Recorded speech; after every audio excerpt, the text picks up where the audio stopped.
Sure. Do some test rolls. Tonight, we find out if Joe has to make a new Wait. character. 16! 16! Damn it. One. Oh, here we go. Jay Oh, Frost, God roll damn 6. Roll 6. 17. Damn it. Ah. 16 plus 1 is 17. Surprise. Big brain. Big You're brain. more than the sum of your parts. X-Files Hang on. theme with a little Illuminati symbol. Yes. Hang on, I gotta do one for us, Sarah. Oh, you know what this reminds me? Ralph. I need to pick up... I need to pull up a specific character sheet. Yeah, 12's fine. It's fine. 12 is good enough. There we go. Move that over. Bingus. Bongus. Okay. Guys, gals, and non-binary pals, welcome to another episode of Exilia Regalia. I am your humble dumble master, the one and only pudding pastry farting tart, and I am joined by my incredible party of intrepid adventurers. We have the Punkyard Dogs, the CGs, the Joe Mojos, the J Frost 747s, and the Wicked number 97s. Yes, agreed. Hello. We are unfortunately missing Sarah tonight. Sarah was not feeling well earlier today. So, Oh she has been asleep most of the day. She had a fever. She was thrown up. So, she is not with us tonight. But, that's fine. That's totally fine. I got something in the back of my throat. Hold on. That sounds like a bad place for something to be in your throat. It was dog hair. Ooh. Oh my. Thanks, Nug. Alright, well. With that... Life with dog. Yes. With that, are y'all ready to get started? Y'all want to quickly get in to see what catastrophe you had to pull Corvin out of? Yeah. All right. Let me find some music for this. Let's see. What are we feeling today? Let's go with...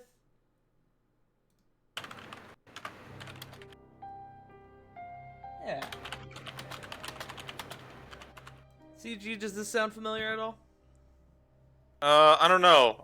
It sounds like it's comprised on a typewriter or something. I don't know, bro. I don't know. Get some weird feeling I got. I don't know. Last time, beneath the streets of Arnia, you all continued your difficult fight with the vampiric lord, Ducroy Bosch. As the fight was quickly accelerating to its conclusion, Lord Bosch pulled one final trick against you all. A spell that you all would learn went awry, taking him, Lord Fallweather, as well as your friends Amos and Corvin, to some unknown location. You all interrogated Marissa, who seemed just as confused as you all did. Jesus. How's that music working there, Tart? I think I grabbed the wrong version of that song. I think so. It was Or the mostly right fanfare, version. though. This is fine. Yeah. Note for that later. But, oh god, where was I? You all interrogated Marissa, who seemed just as confused as you all did about the situation. In your desperation, you searched, finding no true lead as to where they could have gone. However, you ended up running into Adam Acosta again, who, having explained the situation to him, offered his services. Without having many other courses of action, you all asked for his help, knowing fully well the risk that may pose to him and your missing friends. Regardless, he vanished, with the goal of finding Corvin, as well as Lord Fallweather and Amos. Meanwhile, you all investigated the manor, finding some materials, as well as a mysterious book. A clue, perhaps? Unable to read the contents, you all called on your friend Diana and pleaded for a pickup. With that, you all headed back to Dragon's Reach to begin your research. We are going to start off by rolling as to which group we handle first. Corvin, as you are the subject for tonight's game, Make a call, high or low. Can we just do theirs real quick? Works for me. Okay. With that, we take point at the castle. You guys have just worked back to Castle Dragon's Reach. It is late at night, very, very late. What do you guys want to do? You guys currently are standing in the midst of your standard meeting room alongside Diana and Theon.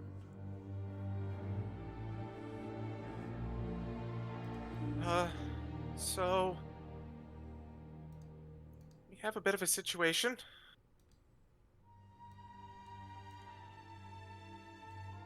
We need someone to read this book. And also Corbin and Amos are missing. Diana speaks up first. What do you mean missing? And who's Amos? She makes a small grimace at his name. He's a friend. Ish. Ish? He's a friend. Kind of an ass. Well, we've seen run into those. Yes. Above No game. idea why. Above game, who grabbed the book? I know we just kind of said that somebody grabbed it, but did anyone specifically want to have it in their possession? I believe Sarah grabbed it. I think so too. What is up with this music, bro? Why does it like go? It's so weird. Alright, I'm It goes from what? Fuck you. It goes from like 4 to 10 within like a span of a second. It did. I'm gonna have to fix that later. Anyways, Sarah takes the book out of her bag and comes forward and goes, Corey said you could read this. Diana kind of takes the book from Sarah and goes, well, I mean, I could give it a shot. And you watch as she goes over to the table and she pulls out a pair of reading glasses. Corey, you recognize these glasses as these tend to be the glasses that she puts on whenever she's, well, reading. These are... You get the impression, you've had the impression for a while that these glasses may be magical in some way. I won't even make you roll a check for that. Mm-hmm. She puts them on and she starts combing over the first few pages of the book. As she's doing that, Theon speaks up. So, explain what exactly happened. We are still somewhat unsure as to what exactly you all witnessed. I think it was supposed to be a black hole, essentially. But it didn't happen right. The spell got messed up. She looks over to Flit for assistance. We were fighting the Lord, Balash, and we were trying to save. Turned out he had Fallweather in his basement, and then we were doing a good job of beating him up, and then he was like, "No, I'm gonna do this jerk thing," and he threw out this big dark nothingness that kind of swallowed up him, Lord Fallweather, Corvin, and our friend Amos. Theon kind of ponders that for a moment. Well, from the sounds of it, sounds like it may have been a very powerful spell, Dunamancy perhaps, the Dark Star spell, which if that's the case, I doubt that any of them survived it. I'm sorry. Well, that's the No. thing. It messed up. Something was off about it. He gives you a curious glance. She looks at him like obviously like fumbling with her words, like looking down at her hands, like making like grasping motions, you know. it just felt off. You know when you are just casting, sometimes things are perfect, sometimes you can feel it misses the mark, and sometimes it'll just fizzle out. This is one of those. It felt like a sour note, almost. I presume there was reasoning behind this hunch. Yeah. I felt it.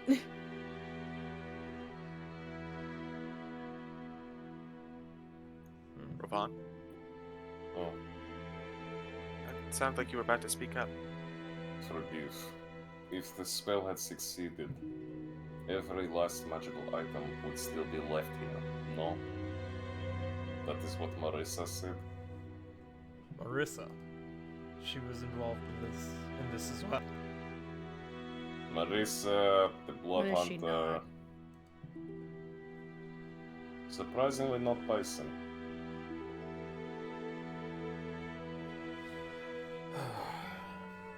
You can see Theon kind of rubs his his scaly sort of visage. Well, at least the remaining consistent. Let me try something. And he's going to attempt a spell. Let's see. Think I need my D100. Ooh. Okay.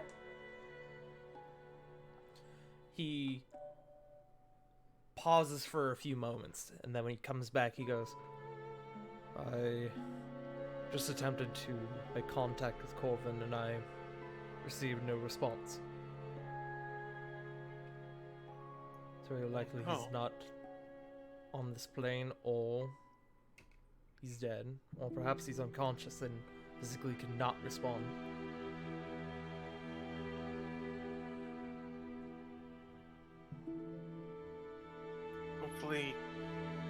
Hopefully he's not dead. Adam seemed to think he was alive, just elsewhere. Mr. Acosta? Yeah, he came to us, said that this was like super weird for him, and this was kind of like nothing he'd seen, which he made a point about being really bad. And then he said, I believe he said he thinks he found him, and then he kind of what was it? He just kind of disappeared. Diana, at this point, walks up and goes, well, that sounds like him. Also, I've been reading over this. Before I start, are you guys, like, okay, by the way? A lot of you look really roughed up. No. No, yeah. No. I mean, we're worried they might be gone. Like, actually gone. I mean, yes, but I meant physically. Eh. Do any of you need... She makes like a, a flip-flop motion, like with her hand. Alright. I'm fine. We're fine. Flit falls over face first. Oh no, it happened Never again. mind. Muffled coming through the floor. I got hit with a giant boulder. Here, let me help out. And Diana is going to drop a mass healing word. Ooh. Bless my wife.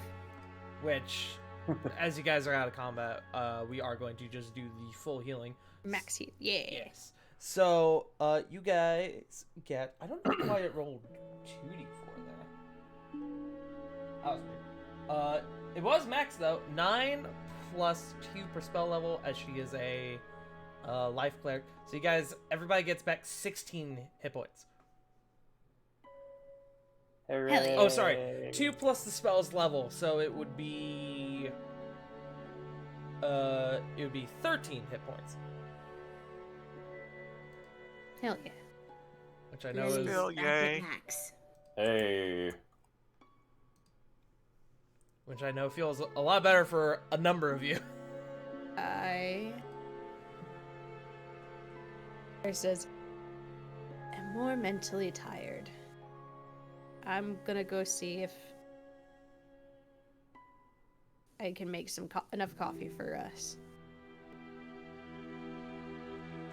I'm going to continue to look over this book. It seems to be a journal of some sort, from what I've been able to gather. What It's- language is it? Deep speech. Wait, how can speech be deep? Do you deepen voice? Do you hear yourself? Yes. Ravon, it means that it has Before a walking meaning. out for the coffee. Ravon, it means it has a meaning, more than just what the words say. It's very deep. Like poetry? You all need to sleep. Now, deep speech is the language of aberrations. It's almost alien in its form. Got The- it, weird creatures. I mean, yeah. It was first transcribed by Drow, and a lot of Undercommon seems to be based off of it in terms of its origin.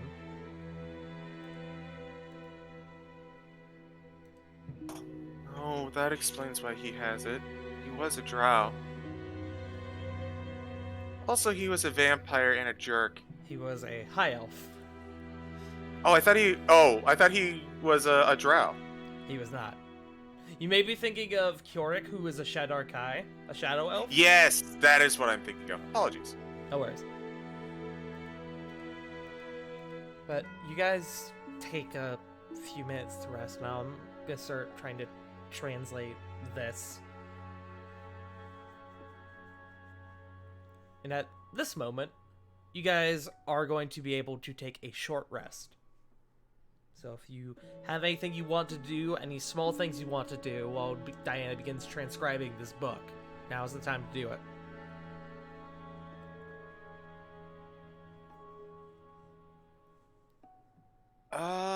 Corey just wants coffee.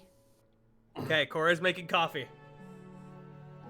And again, it's late, y'all. Like, it is in the wee hours of the morning, maybe like 2 or 3 a.m. Ooh. Flet had something she wanted to do, but the person she wanted to do it with is probably asleep. So she'll Hello? wait. I mean, there's Sorry. only one way to find out.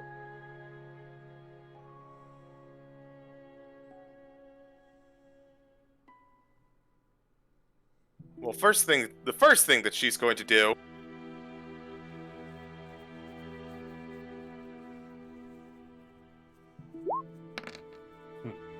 Yeah, and Terrible roll. before Oh, yeah. we get into what people want to do, anyone who wants to roll hit dice for the short rest, go ahead and do so. I'll roll. Yeah, I'll roll like 4.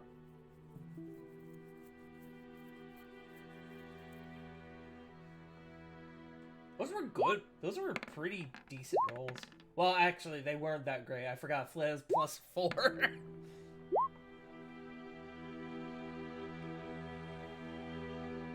Oh boy.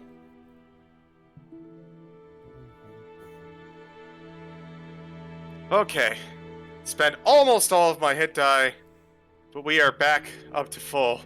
Nice.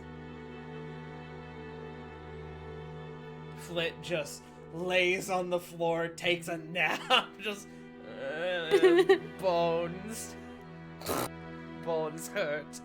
I picture it just being the whole group being just a picture of, you know, the gif of the guy falling to his knees and then falling on his face, the one with like the backpack in his Yes. hand. Yeah. Yes. A combination of that and also like the climbing into the car and crying from Rick and Morty. I was not So prepared. we're fine. Pretty much. Flit just.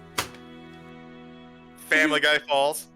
Everybody do the We're flop. fine. But Corey's making coffee. Does anybody else have any small things they want to do in this current moment? probably take a seat and just like wait.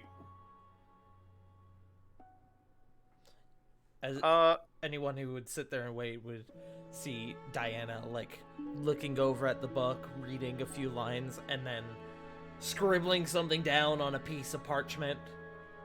Go back. She keeps doing the cycle for probably about the next hour, however long you guys take for your short rest.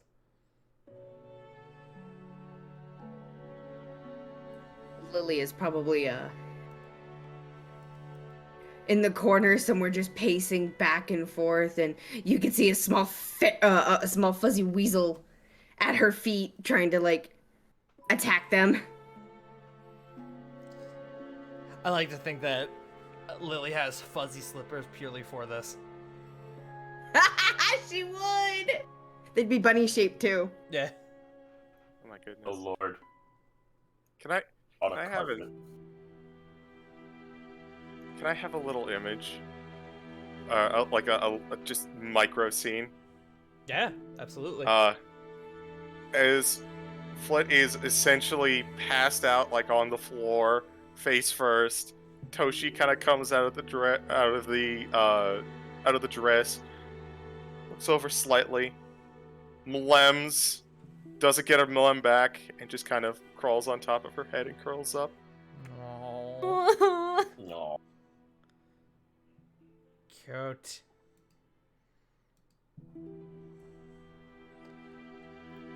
As this goes on, you guys prepare to, as you guys kind of veg out for a few minutes after a very, very long day. Corey's making coffee, getting snacks. Diana's currently transcribing. We're gonna cut over.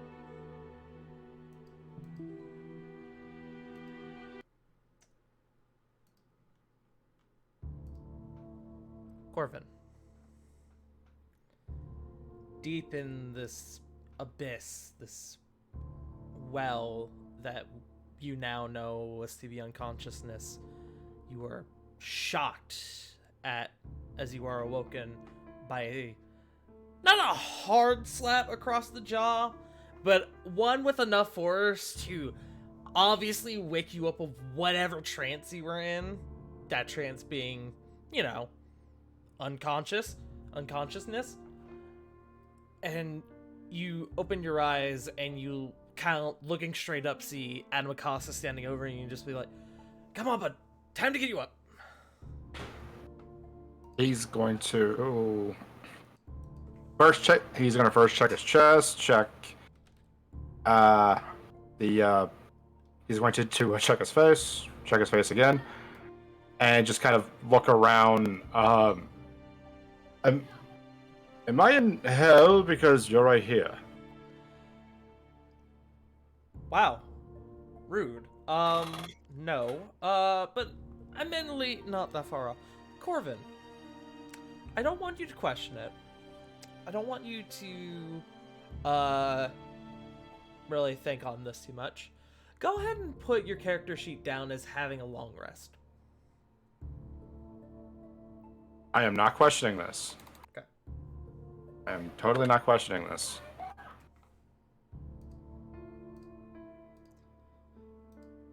Currently doing that right now.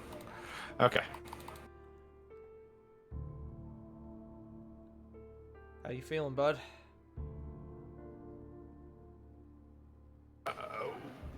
Confused. You Where? You still feel pretty badly beat up. It's almost like waking up the next day after like a brutal workout session where you're just kind of sore all over. So he's gonna look kind of. He's still looking around into the abyss, essentially just kind of.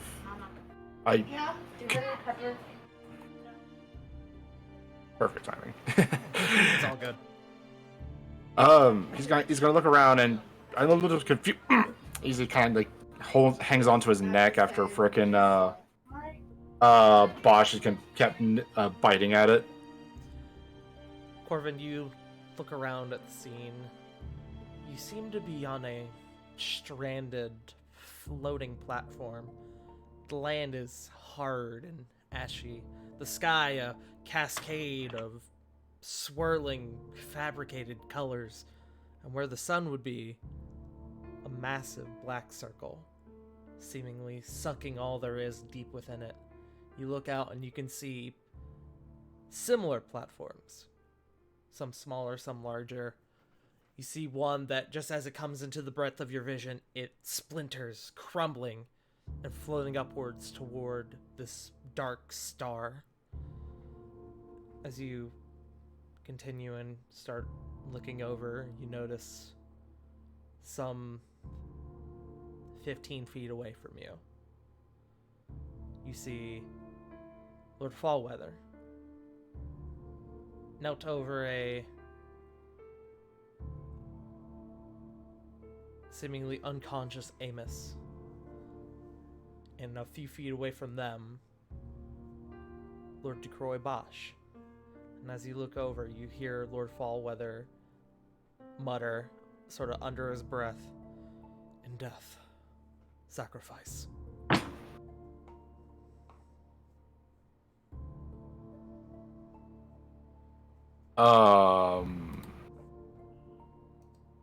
Can you go over towards oh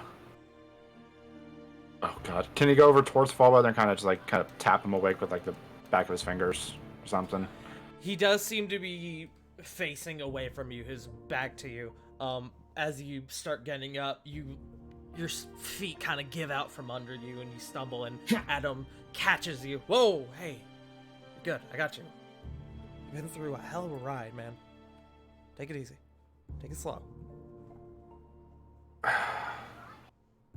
Well, my main idea of getting out of here is definitely out the window, since Fallweather and Amos are right there.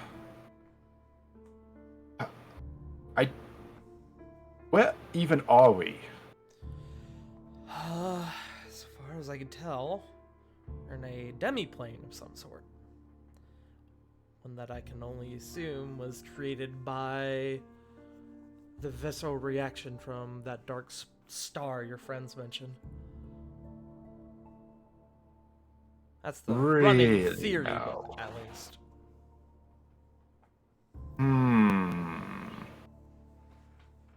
He just kind of looks towards the side, contemplating something, noting that for later.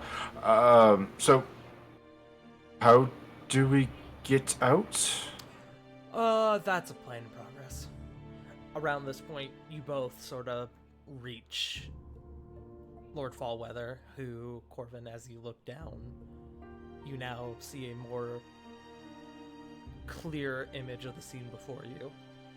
You see Lord Fallweather crouched over a bloody Amos. You look down and you can see that there is a rather decent-sized hole in Amos's stomach. And next to him, you notice Amos's blade embedded in the throat of Lord Bosch. And okay, so it's clearly that Amos has fallen. Could I tell how long it's been? Make me a medicine check. Medicine. 14? 14. It looks like this scene just happened. If within that's... probably within the last couple minutes. Within the last couple of minutes. So I'm guessing a quick healing word onto Amos would not take then. Do you want to try? Yeah, he'd like to try. Just a level 1 healing word just to get him back up. Okay. You come down, you crouch down across from Lord Fallweather, and you attempt a healing word. Doesn't go through. Lord Fallweather, seeing you do this, goes, I already tried. I had to make sure for myself. I know. Thank you anyway. Never gets any easier, does it? Seeing a comrade fall before you. No. No, it doesn't. Well, as he took this one with him, he kind of just kicks Bosch. Lord Fallweather doesn't respond to that. He kind of pauses for a few moments. And then he goes, Bosch was the first to wake up. He woke up and I presume he saw an opportunity. He tried to kill me. He almost succeeded. Until Amos interfered.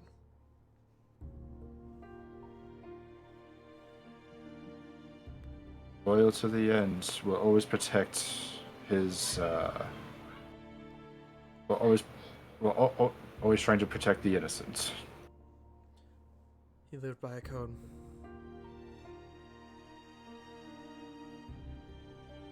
And that we both hold dear.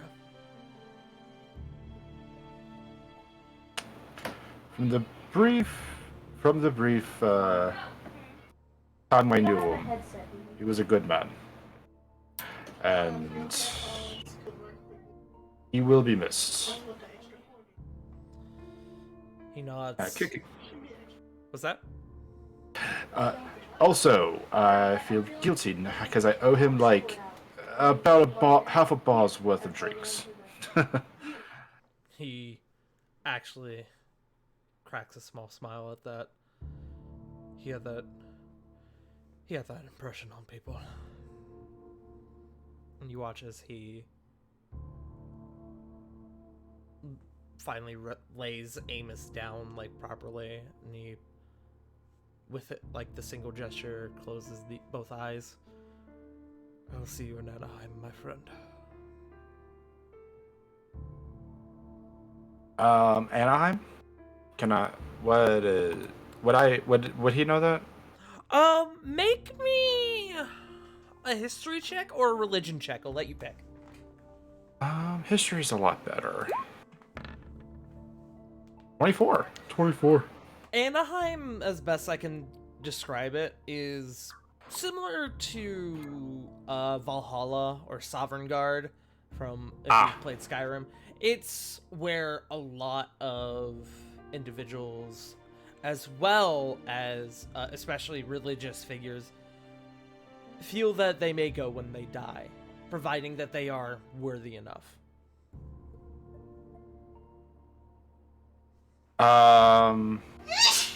Bless you. Bless you, baby. This is gonna sound silly because of what I, as Joe, know about that kind of thing. Does Amos have like a sword in his hand or like any kind of a weapon? Amos had a rather intricate looking sword that is currently embedded in Bosch's neck. In fact, you know, give me 1 second. Gotta pull up Amos's sheet. Oh god. Oh god. Oh god. There we go. Let's see.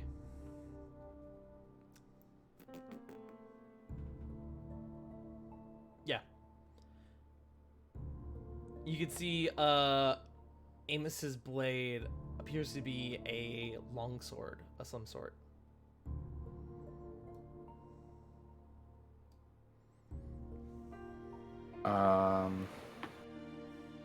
They'll just kind of crouch down and kind of whisper.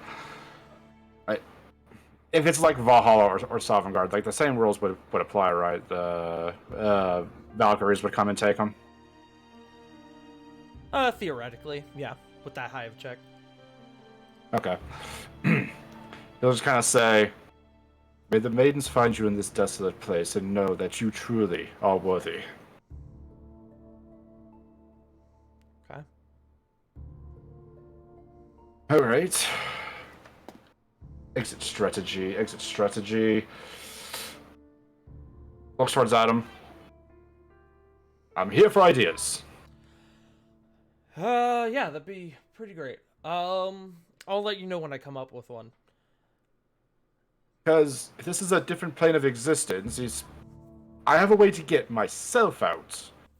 Not him. Looks like Fallweather. Right. He kind of comes over and the two of these start kind of like theorizing together. Fallweather remains by Amos's body and seems to be muttering a few prayers for him.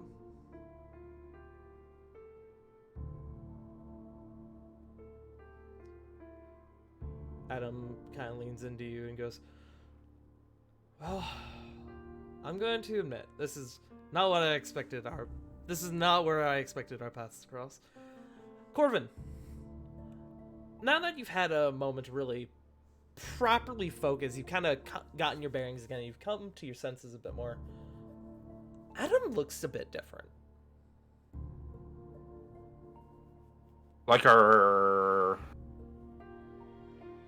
little faded or something, or like he's in and out of. Make me an insight check. I'll even give you advantage. Advantage. So it's where the hell? There the hell. 14. Wasn't a terribly hard check. He looks older. Not a lot, but a bit enough to where it's at least noticeable. Wants to make a comment about the raisins on his face, but not gonna say anything. Bit grayer in the hair, bit more wrinkles in the skin. Again, it's not a major change, but it definitely looks like there's been a few years since the last time you've seen him.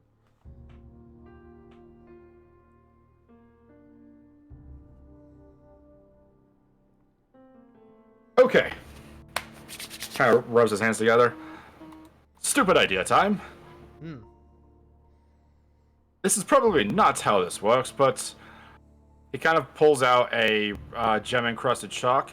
I have access to a teleportation circle, but it shouldn't work out trying to get off a plane.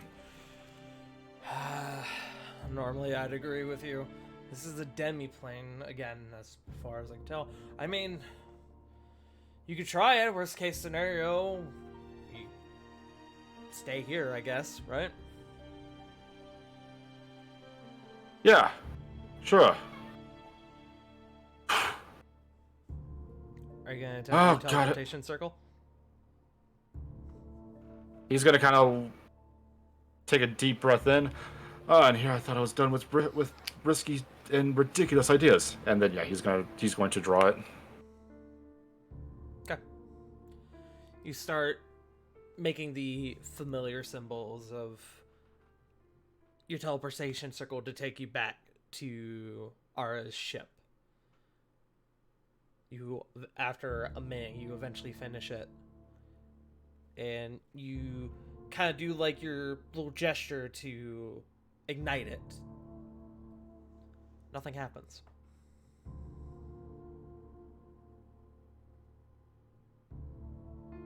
Damn it. Yeah, that's about what I figured. But hey, it was worth a shot.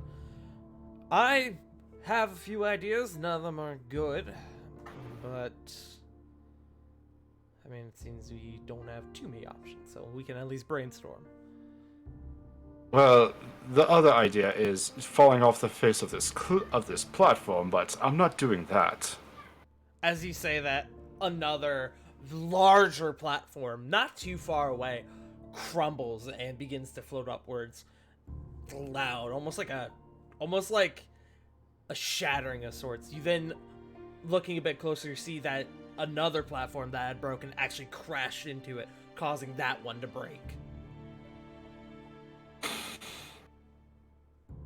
Excellent. Right, on the clock.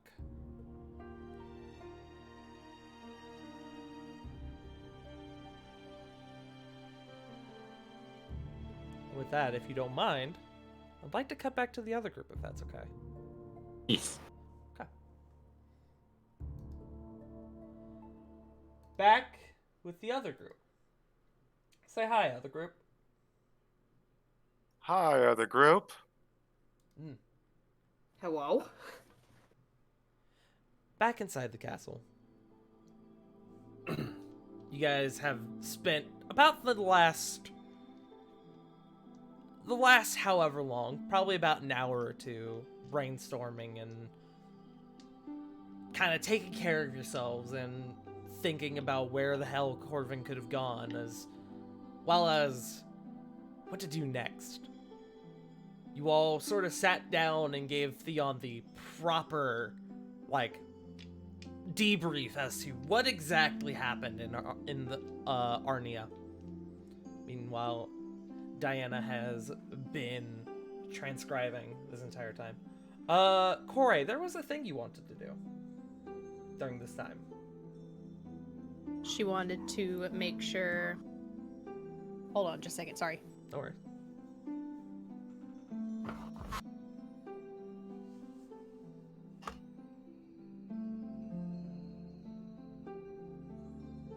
Sorry, I had to close the window because dog outside was barking.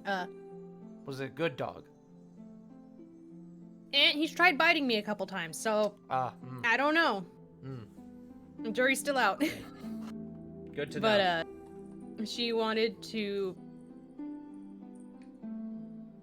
subtly, without drawing attention, because it's late at night. She don't want to attract, whatever servants are awake's attention, and make sure Cedric was not still awake doing kingly things.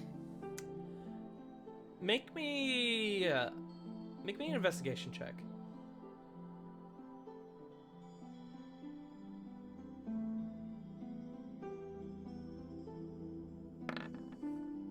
$15?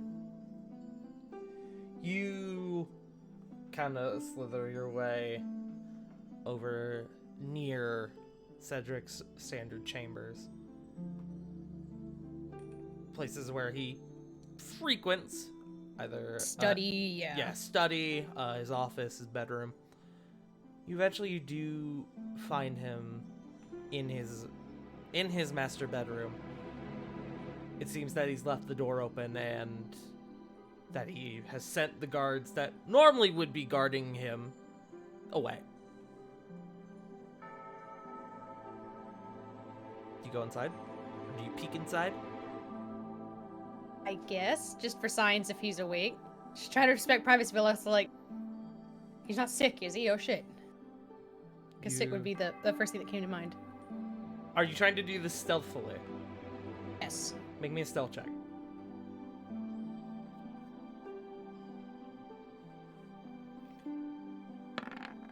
God's above, 11.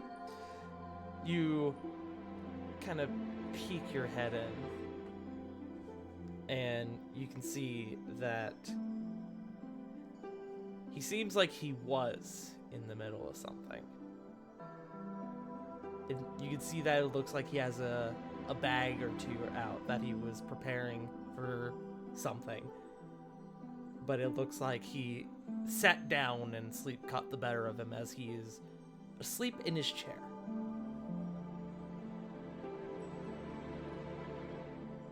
Is there a blanket nearby that she can throw over him? Yeah, Did you see can it find before she goes in. Yeah, you go in, you find a blanket, you drape it over him, and he doesn't stir. Good. She's gonna sneak out. Okay, easy enough. You go back and you regroup with the rest of your friends. All of you sitting in there, you guys see as Corey brings in snacks and coffee. What kind of snacks do you bring for everyone, Corey? Things like fruit, breads, like brain food, like a little bit of cheese. Only a little bit. Only a little bit. She squints at Ravon as she sets it down.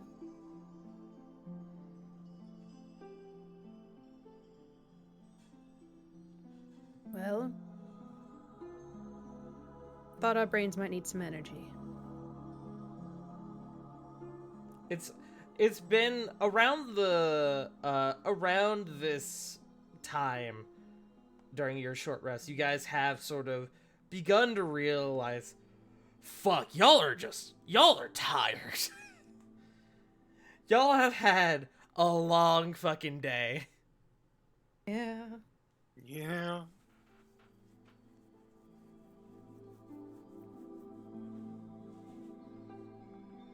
Oh. Diana reaches over and she grabs a cup. Thank you. Corey will give her a kiss on top of her head. You need She- anything else? As you kind of give her a kiss on top of the head, she kind of like does like the one arm around you and kind of like gives you a squeeze.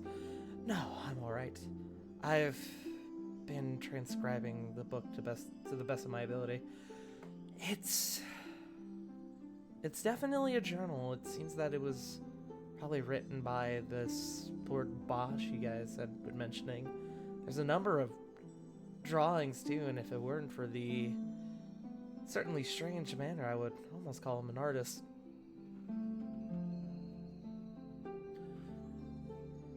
What do you mean?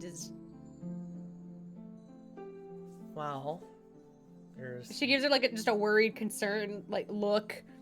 She's Well- worried that like it's like a like underground like experimentation thing. Like, yeah. oh god, what is it? Well, there's stuff like here, and you can see what looks like a small sketch of what appears to be like a weird like shadow creature looming over a fairly random individual. Just a generic like not stick individual, but like very simple, like just like the head and the body, leggies and arms, no real like Yeah. features on the individual at all, but being sort of overshadowed by some sort of frightening looking creature.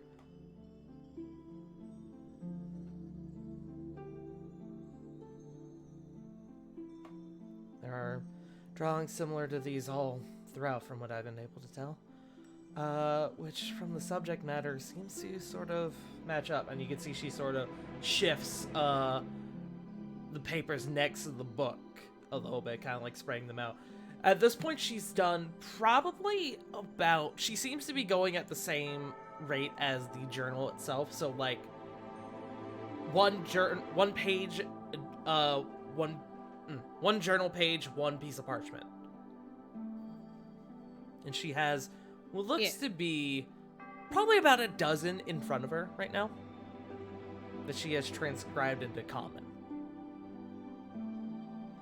Holy mother of gods. Just gonna give her another kiss on the head. Just muttering, my girlfriend's a genius. I mean, you said it, not me. She takes a sip of her coffee. And I'm right!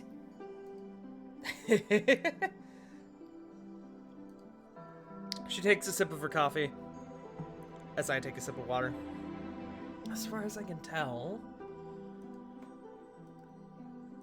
I believe our humble Lord Bosch had a pact of some sort with a...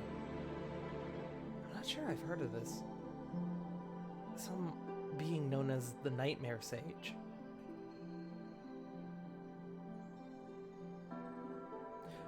Anyone with a high enough passive perception would see Theon throw Diana a curious look at that name. Anyone who wants to, at the mention of that name, go ahead and make me a history check with disadvantage. Aww.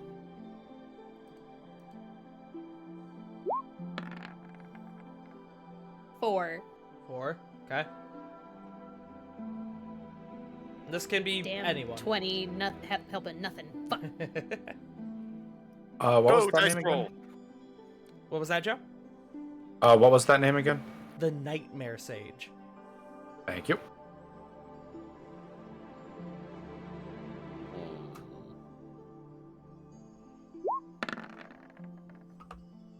5. Anyone else? Screw it. I'll take a crack. Ah.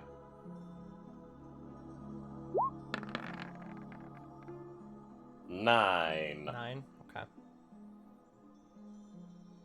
Lily, would you like to make an attempt? I can.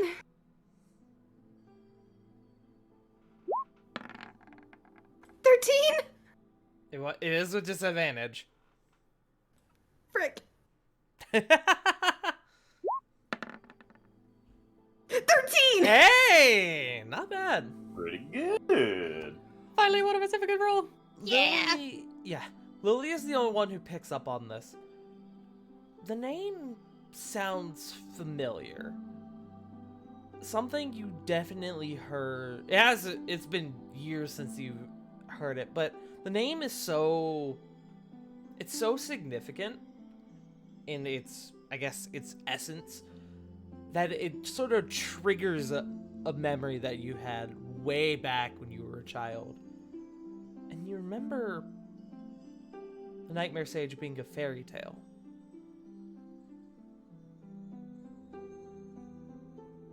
Lily's just kind of looks up from her pacing, because she's still pacing, still being chased by a small weasel. Mm-hmm. As you stop, you feel a slight bump as Frostbite runs into the back of your leg.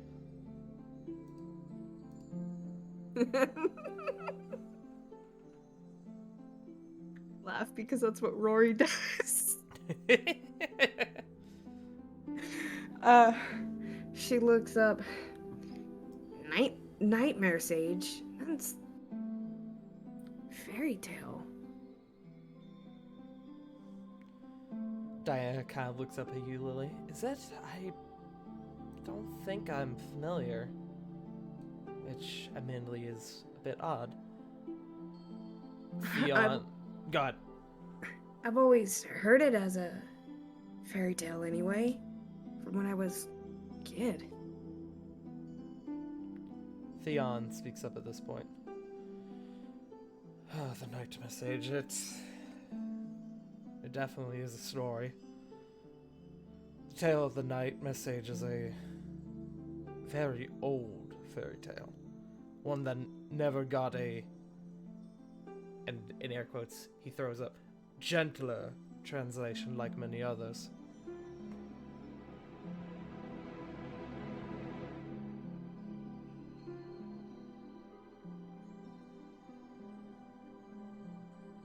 Sorry, I'm just writing things down. You're good. I figured people were taking notes.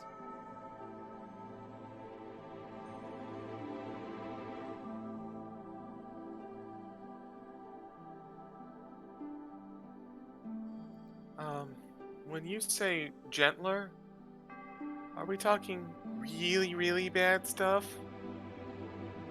Well, I don't think I have a copy of it, as it is quite an old one, but the tale tells of a man who used to play tricks on children and the parents.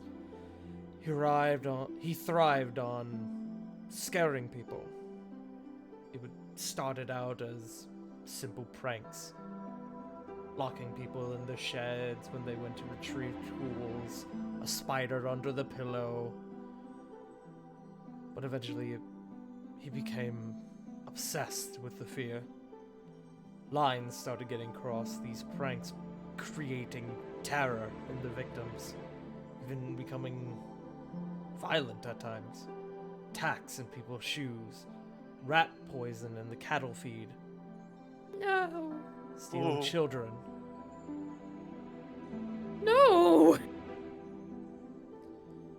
This continued until one day he conducted his greatest masterpiece. A ritual that would allow him to infiltrate the dreams of others, giving his victims zero solace from his practical jokes. And it worked, but not in the way he had hoped. Whether it was the intervention by a vengeful god, or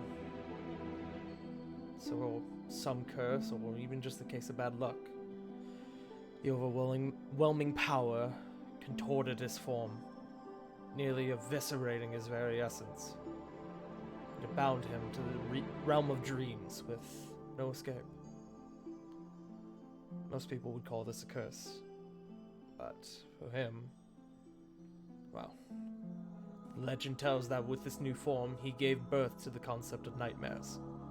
And that if you are having a nightmare, it means he's chosen your fear to feast on. And that if your body refuses to awaken at the peak of the nightmare, that your soul will be stripped from your body, joining the Nightmare Sage in the realm of dreams as a member of his personal collection.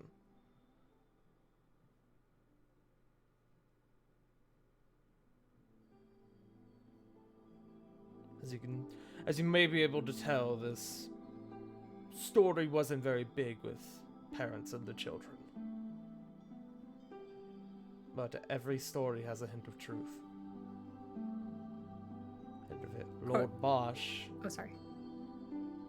And if Lord Bosch seems to have made a pact with this fairy tale, or at least believes he did, then that means that story has power. That can be a very dangerous thing.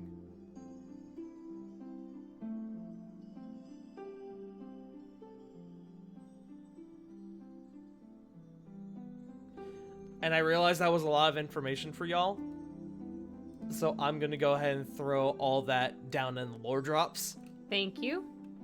Corey just looks at him with like a cold smile. Well, not a cold smile, but like like an empty smile. Yeah. You humans have the strangest cultures. And she just blinks a couple times. It's that one anime smile where it's like the horrified eyes, but like the side of the mouth kind of just like twitches up and down a little bit. Like, Yeah.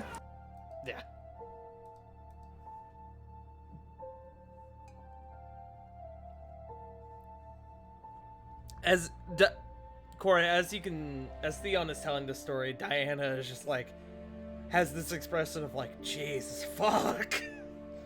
As she has been transcribing this all in front of her. Well, if Nightmare Sage's gimmick is fear and madness, well, that seems to line up with a lot of what I'm reading. A lot of this is, I don't know, not incomprehensible, but it almost feels like ramblings. Corey, you kind of like peeking over her shoulder. You can start reading some of the lines down from the journal that she has transcribed, and like she said, a lot of it is pretty incoherent. No two sentences string together well in any sort. From the man you met, this seems completely out of character. Was he... Do you think he was on something while he was writing this? I don't know. I know people in older civilizations used to breathe the fumes of volcanoes and such to be oracles of sort. I mean, it's possible, but there's the chance that maybe he didn't even write this book, that maybe he took it from somebody. I don't know.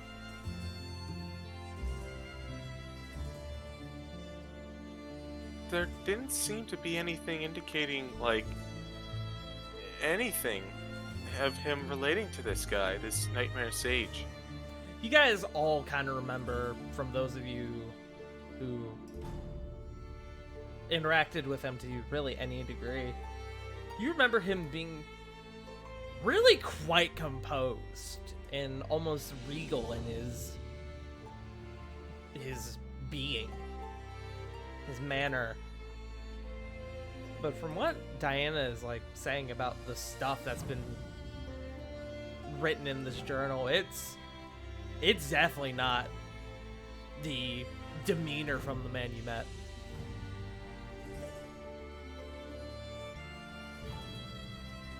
Yeah, this doesn't seem like him. Is there any indication that, like, this guy in this journal is specifically like the guy we were talking about? like mannerisms or anything? Does the guy sound like he's, you know, a arrogant jerk? I mean, I'm still transcribing. It's almost written out like a diary. I may start from the other end and see where that gets me. But I haven't seen any mention of Lord Fallweather. I haven't seen any mention of the Hellfire Assembly. But I'll keep trying.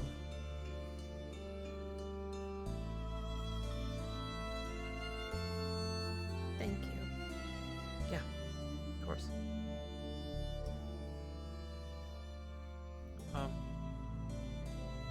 That kind of brings up an interesting point.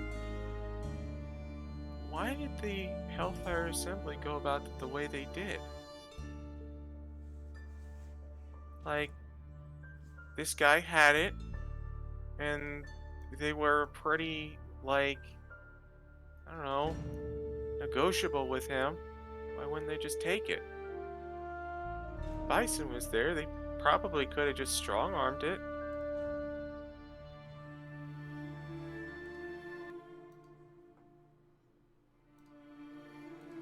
Ravon, you remember Marissa's sort of demeanor when you were interrogating her?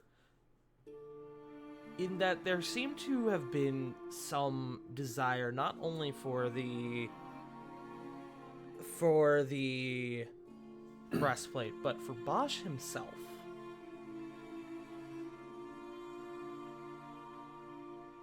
Can I kind of put 2 and 2 together on that?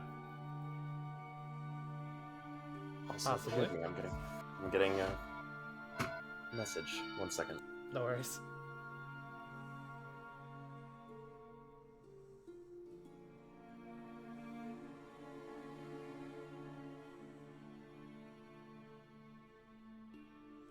Theon speaks up again. So, I presume that if there is some connection between Lord Bosch and this Nightmare Sage, perhaps this Nightmare Sage is going to come to share some connection with a group that we have become more than familiar with. Presuming that this isn't just hearsay. Or incidental. I mean,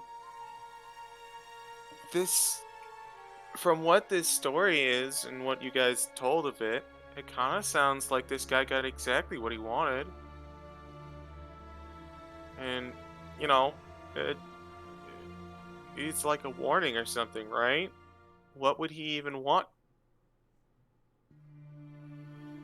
Why would he ask for, like, people to help him with anything?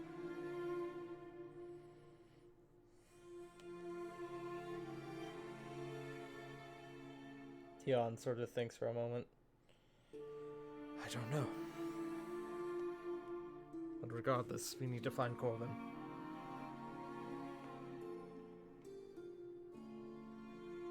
I could Yeah. try a scrying spell, but if he's not in this plane, it won't do much good.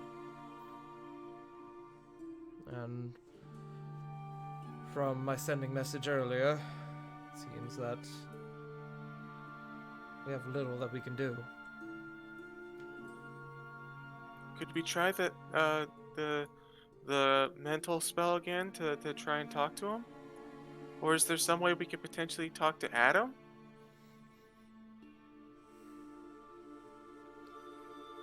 I mean, we could always try.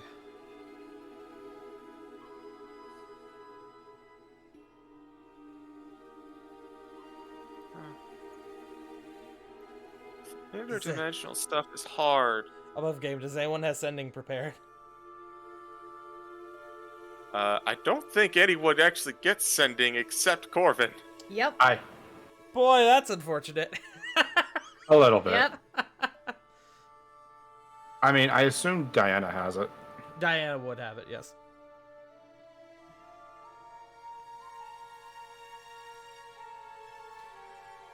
Theon takes a moment and he goes, I will try to get in contact with Mr. Acosta, but with his condition, I'm not expecting significant results. Hey, Thea. Yes. We've always been kind of vaguely told what his condition is. Do you have a better idea than us? Myself, not quite. If you wish to really learn more about Mr. Acosta, you would need to ask Reno. He knows far more than any of us do. There's a weird look on Flit's face. Yeah, I probably should go talk to him at some point, but it's really late. I'll do it tomorrow. Are you alright? And he's going to insight you. Well, he was. I mean, he has a high modifier, but a nat 1 is a nat 1. Yeah. Yup. Oh, that wacky Flit. Yep.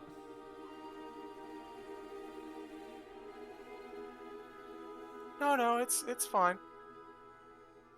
Alright then. Doesn't think anything of it. So now I ask, does anyone have any ideas they want to try or anything they may want to do while Theon attempts to get in contact with Adam?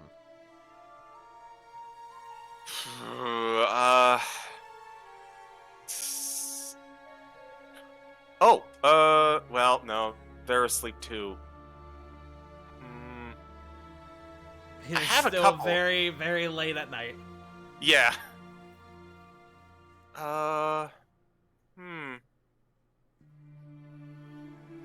Flit kind of thinks to herself, you know, maybe I can check out some of his books, some of Reno's books for an idea and not wake him up. Okay. Do you want to go and try to look over Reno's books? Yes, I would like to do that. Okay. Is anyone gonna join Flit? I will. Okay. Lily is joining Flit. If you would like a friend. Please and thank you. Okay. Got those two working on doing a bit of library research, library-based research. What about the rest of you? Corey, Ravan, what are you guys going to do, if anything?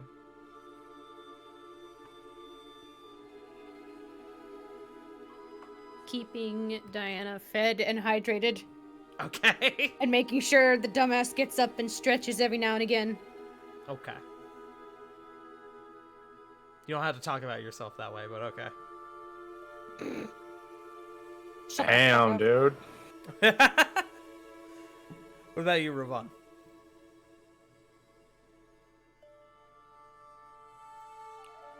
Ron might still be away. Okay, no worries. In that case, we'll go to Flit and Lily. You both make your way over to Reno's room, whereas you know that it is much bigger on the inside than it is on the outside. You head inside and you start immediately perusing through Reno's library. What exactly are you looking for? I think we'd be looking for stuff on interdimensional travel or contacting other planes. Okay. Go ahead and either you both can make a check or one of you can give the other advantage. Go ahead and make me an investigation check. I got a 1. I got it too. I love that Lily has the higher investigation over Flit. At this point, I think we both just better take a shot at it.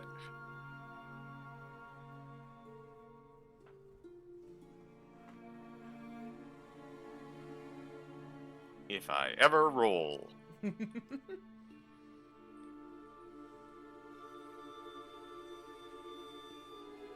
Wow, Roll20's really taking its time tonight. I'm on the edge of my seat here. When you're ready, roll 20. 8. Good job. 8. Well, it's taking even longer for Flit. Just boop it again. That's what I'm doing.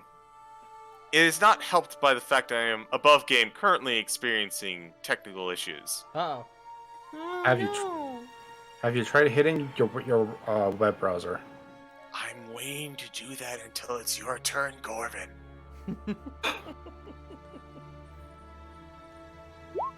There it is. 4! You both start combing through the library, and it almost immediately hits you.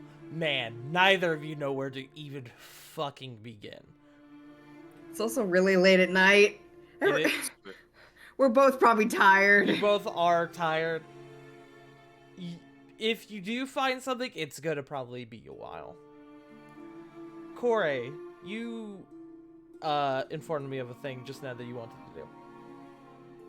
When she's not, not tending to Diana, but like just checking up on her. There's that four again. There it is. Yep. Can't believe it's another one. I'm so sorry, Flit. God, it's still hard to breathe in my apartment. I'm sorry. I'm learning. All right, hold on. Please don't push yourself. I might have to get the window open again. Oh my god. I know your boyfriend just tear gassed your apartment. I don't know what did it.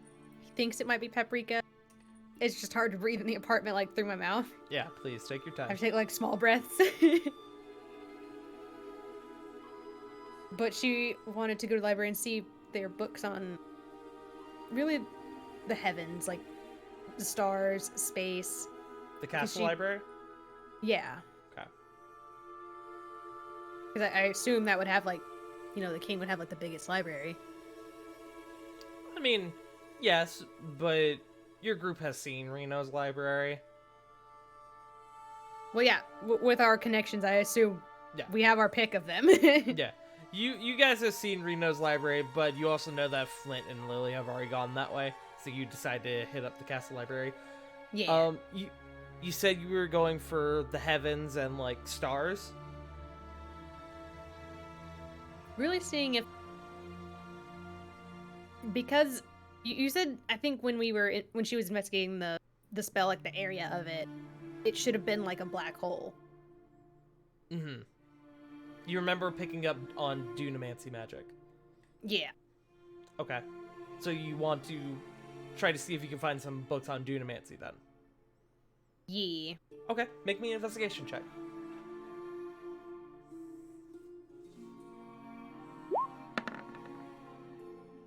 $12. Okay. Not necessarily a fail, but due to the nature of the check, it is, and the extent of the library is going to take just a little bit of time. Yeah. So, in the meantime, we're gonna cut back to Corvin.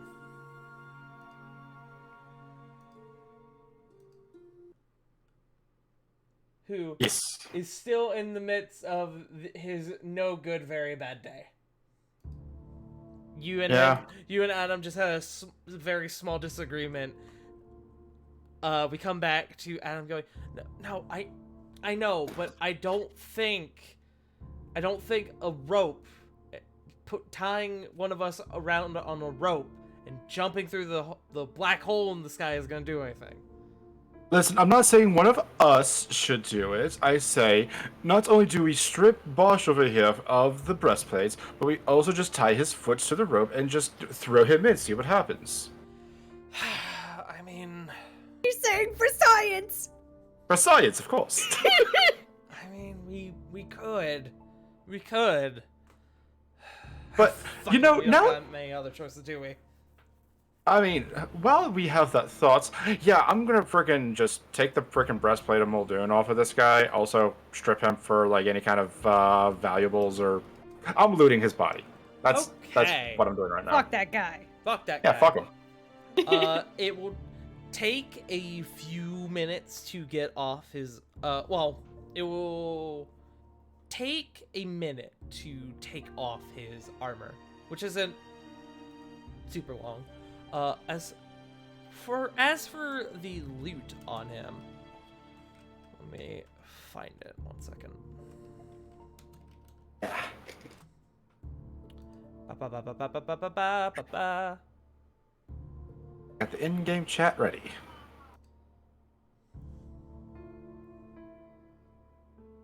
Okay.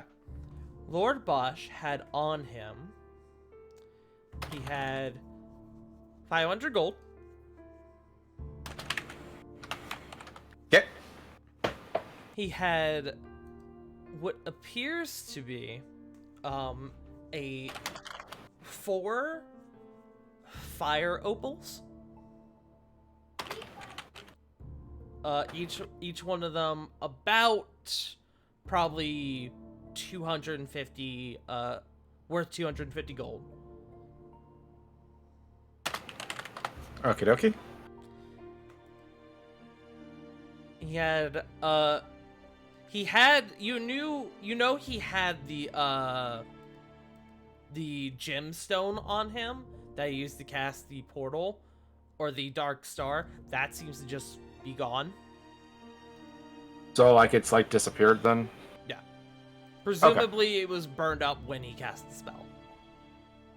Yeah. Besides that, he has little else on him. Okay. I just didn't know if he had like any magic weapons or whatnot, but that is perfectly fine. That's alright, see? Gonna stuff those away to divvy up later. And as he's like taking the last bit of it and just shoving the breastplate of Muldoon in his in his bag, Corvin's just gonna kind of grab a. Wait, do you have one? I think you have one. Please tell me you have one. I was just looking for rope. Wow. I've been presuming that everyone in this party has a rope. Yeah, he's just gonna tie some rope around Bosch's leg. Is there like any kind of like stalactites around, or is this like a flat plane like Final Destination? You're able to you start hearing a fox in the background. You are able to find a solid enough rock that you can tie a rope to. Yeah, I'm doing that. Okay. And just gonna try to nudge him off of the platform. Okay. As you tie the rope to Lord Bosch and you go to shove him off the platform, you notice his body, rather than falling down, seems to just kind of float outward a bit. And it isn't long before it slowly starts floating upwards.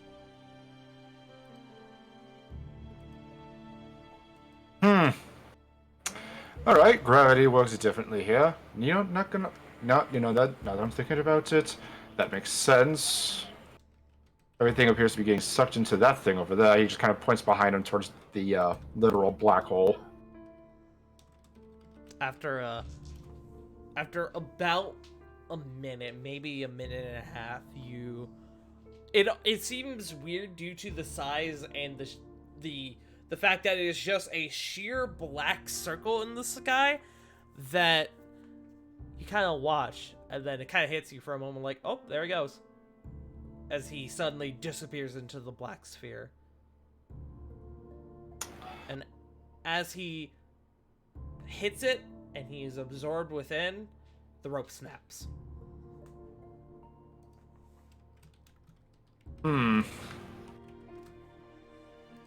Bosch's body is now gone.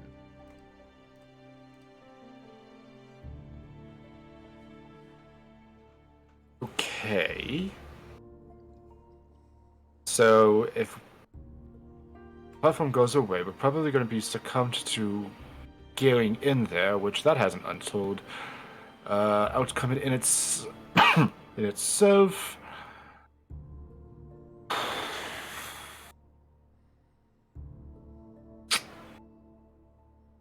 Can I do like a Arcana check or anything, kind of going back to like any kind of interdimensional travel that I've been personally studying up on outside of Plane Shift that could work? Sure. Make me a Arcana check. It's 16. There are a number of spells that have been known to teleport you in and out of interdimensional planes.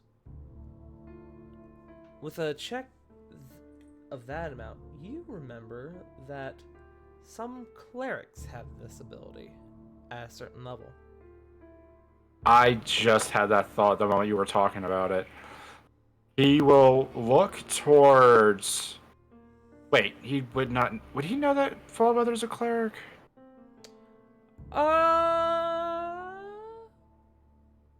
You know that he is. Oh man, I don't know. I know. I don't remember if it's been specifically mentioned in character that he's a cleric, but you do know that he definitely has some holy magics. He's just gonna snap his fingers. Aha! Okay. Which one of you has access to banishment?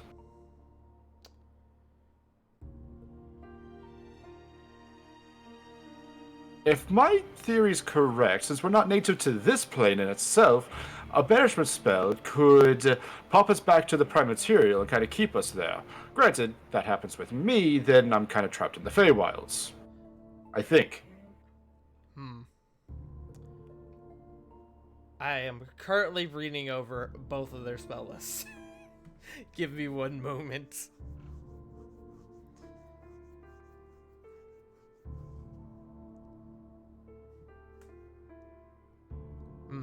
Yes, I see. Adam goes, yeah, that's... I got nothing for that. Not a bad idea, though. Lord Fallweather continues his prayer.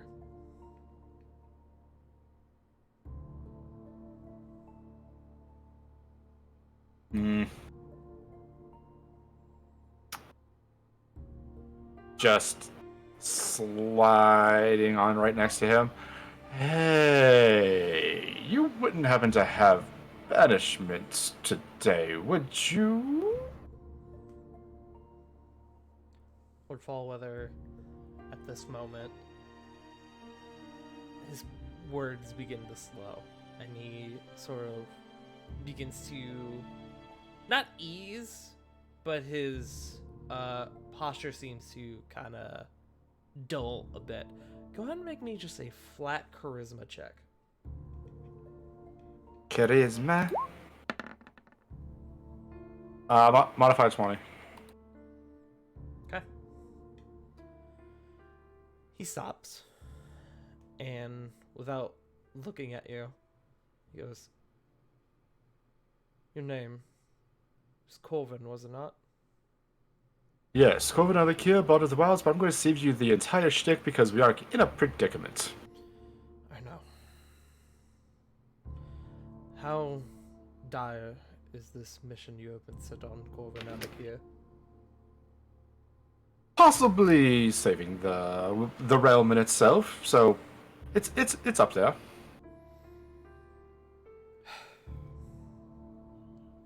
He paused for a few moments. He looks down at Amos. I think I can get us home. 2 thumbs up. Amazing. What do you have in mind exactly? Well, admittedly, there's not a 100% chance that it could work. And he looks at Amos. If I do this, you will have to leave him behind.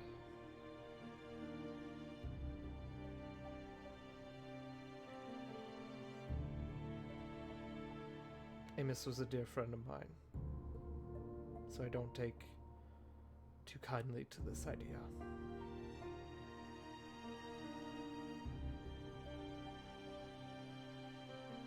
I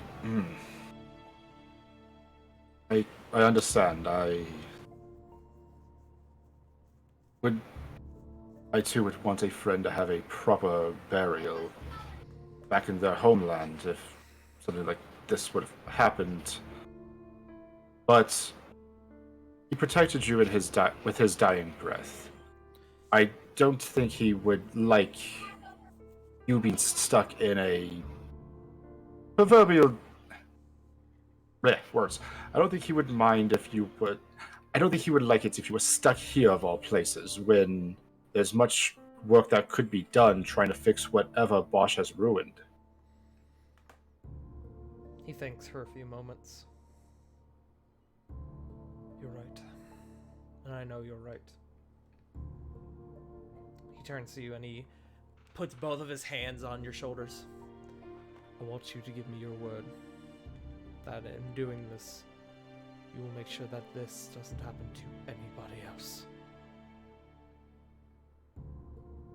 Is there like any kind of like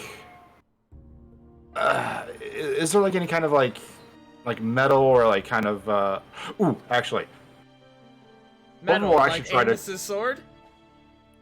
like I was gonna say like medallion, but Corbin will actually try to pluck a few feathers out of Amos's head or out of some part of his plumage. Mm-hmm. And just kind of not sheepishly, like kind of just like awkwardly trying to hand it over. It's not the entire body, but it's something to add to it. I mean, I could try to take more of his person, but I think that he deserves some dignity. He takes it from you. Give me your word. I will do everything that I can to make sure that this does not happen to anybody. Alright. A promise from a Fae is a promise that they will uphold to their dying breath. He looks you over, kind of just reading you. And he stands up. Come. You too, Mr. Acosta. Adam kind of saunters his way over, like, with that look on his face of like, "Are we good?" Or he kind of gives you a look of like, "What is happening?" You know what? It's better than nothing. It also beats going into that thing. Points towards the black hole. So, what I'm going to do is I am going to cast the spell, and if it works, hopefully, it will end back up at my chapel. However, if Lord Bosch has desecrated it enough, there's a chance that, well, at that point, I don't know what will happen.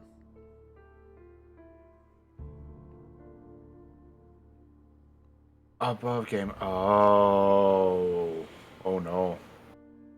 I think I know what he's thinking. All right. In character. It's a chance. It's something's better than nothing. Kind of says nervously. A chance. He grasps his holy symbol.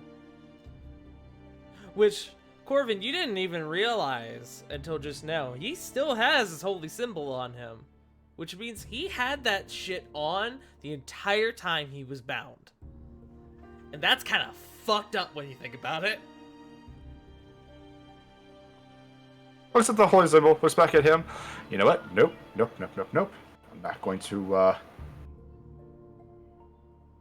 to question this. All right, let's do this. He looks over at Amos, and as he's doing this, you guys can see the platform you were on beginning to crumble ever so slightly, and Amos's body slowly beginning to drift. While Weather looks at him, he clutches his holy symbol, and he goes, "In war, victory. In peace, vigilance. In death, sacrifice." And he casts Word of Recall. Please let it work. Please let it work. Please let it work. I will. If this requires a check, I'm definitely going to give him Bardic Inspiration. He's not making a check, however, I am making a roll. Okay. He casts Word of Recall. The three of you vanish. And that's where we're going to take a break. Hooray! Hey, Break cliffhanger! time. Who knows? Either Corvin will get back home or his atoms will be scattered to the far reaches. Who fucking knows? But we are going to take a break. Thank you all for joining us so far. Hell yeah, dude. Notes, by the way, that's the answer. Tart knows. I do know. Smile. But I'm gonna go use the bathroom. I'm gonna restock up on my water real quick. And I'm gonna put on some more chill music. Yeah. The later Alright. half of that intense music we tried to use earlier. Yeah, no fucking lie. I didn't expect it to go down that route.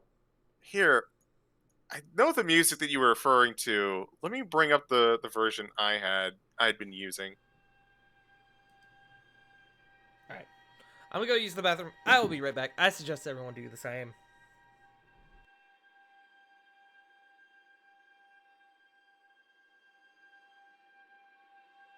I have coffee.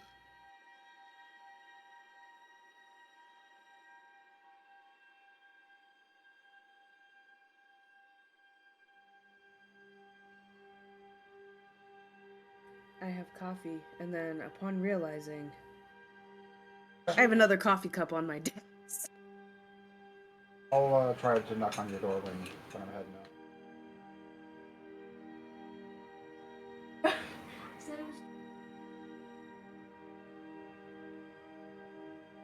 Not here. It was at school.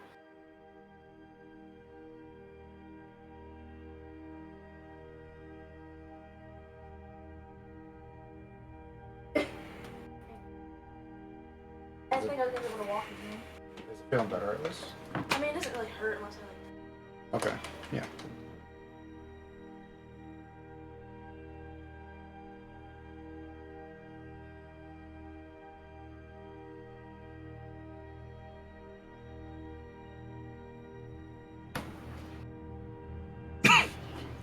Sorry about that, ladies and gentlemen.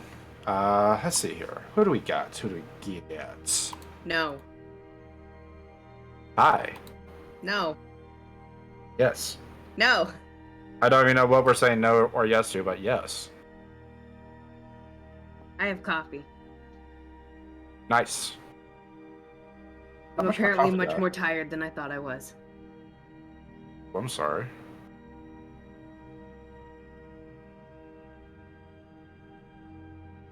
My child has been getting up between like 2:30 and 3:30 in the morning.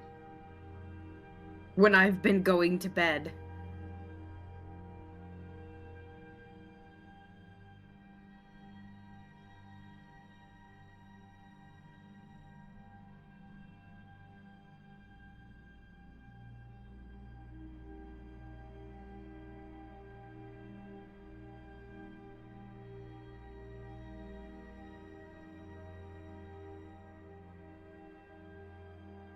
Ba, ba, da, ba, ba.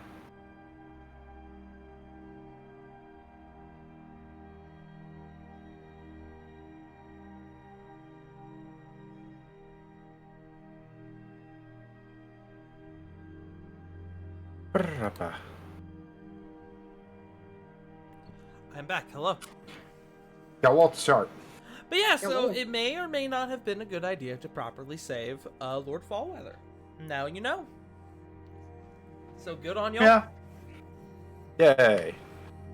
Like that, I think I mentioned it last week, but that was my idea, was to like kind of get him out of there and just bamf back towards like, essentially the vampire spawn, which is probably a horrible idea, but you know what? It's away from Marissa. I mean, fair. But thankfully, thankfully CG and I were sharing the brain cell, and he took care of that no problem. What? No counterspell? Yeah. Fucking Tart. Hello. I shared an idea to CG as we were dropping my sister off at my mom's house today. And I'm just gonna say I'm sorry ahead of time. Oh boy. Can confirm. Very intriguing idea. And it will aggravate you. I'm not gonna lie, because I've seen it done elsewhere, and it aggravated that DM. I mean, fair enough. I'll get over it. Sorry, future me. Do you like Payday? Yeah. God. I'll give you the recipe! A recipe! A recipe! Alright, quick roll call. CG. Quick recipe! Yes, agreed. J Frost. J Frost? I am here. Hello. Sorry about that. Hello. You're all good. Alright, Joe. Right. Punk. Hey yo. And River. Ooh. Alright. With that, we are good to continue. Wait, everyone was ready? Fucking got this shit on lock! Hell yeah. What? Let's go with this. You guys have spent in the past few hours trying to research and gather whatever intel you can desperately. It's been probably about another hour or two. We are now entering the very early reaches of the morning. The sun is just barely beginning to come up. I didn't get a chance to ask because I had to step away. Rovan, what have you been doing during this time? Korai went to the castle library to try and study on a few things. You know that Flit and Lily went to Reno's library to study a bit. What have you been doing?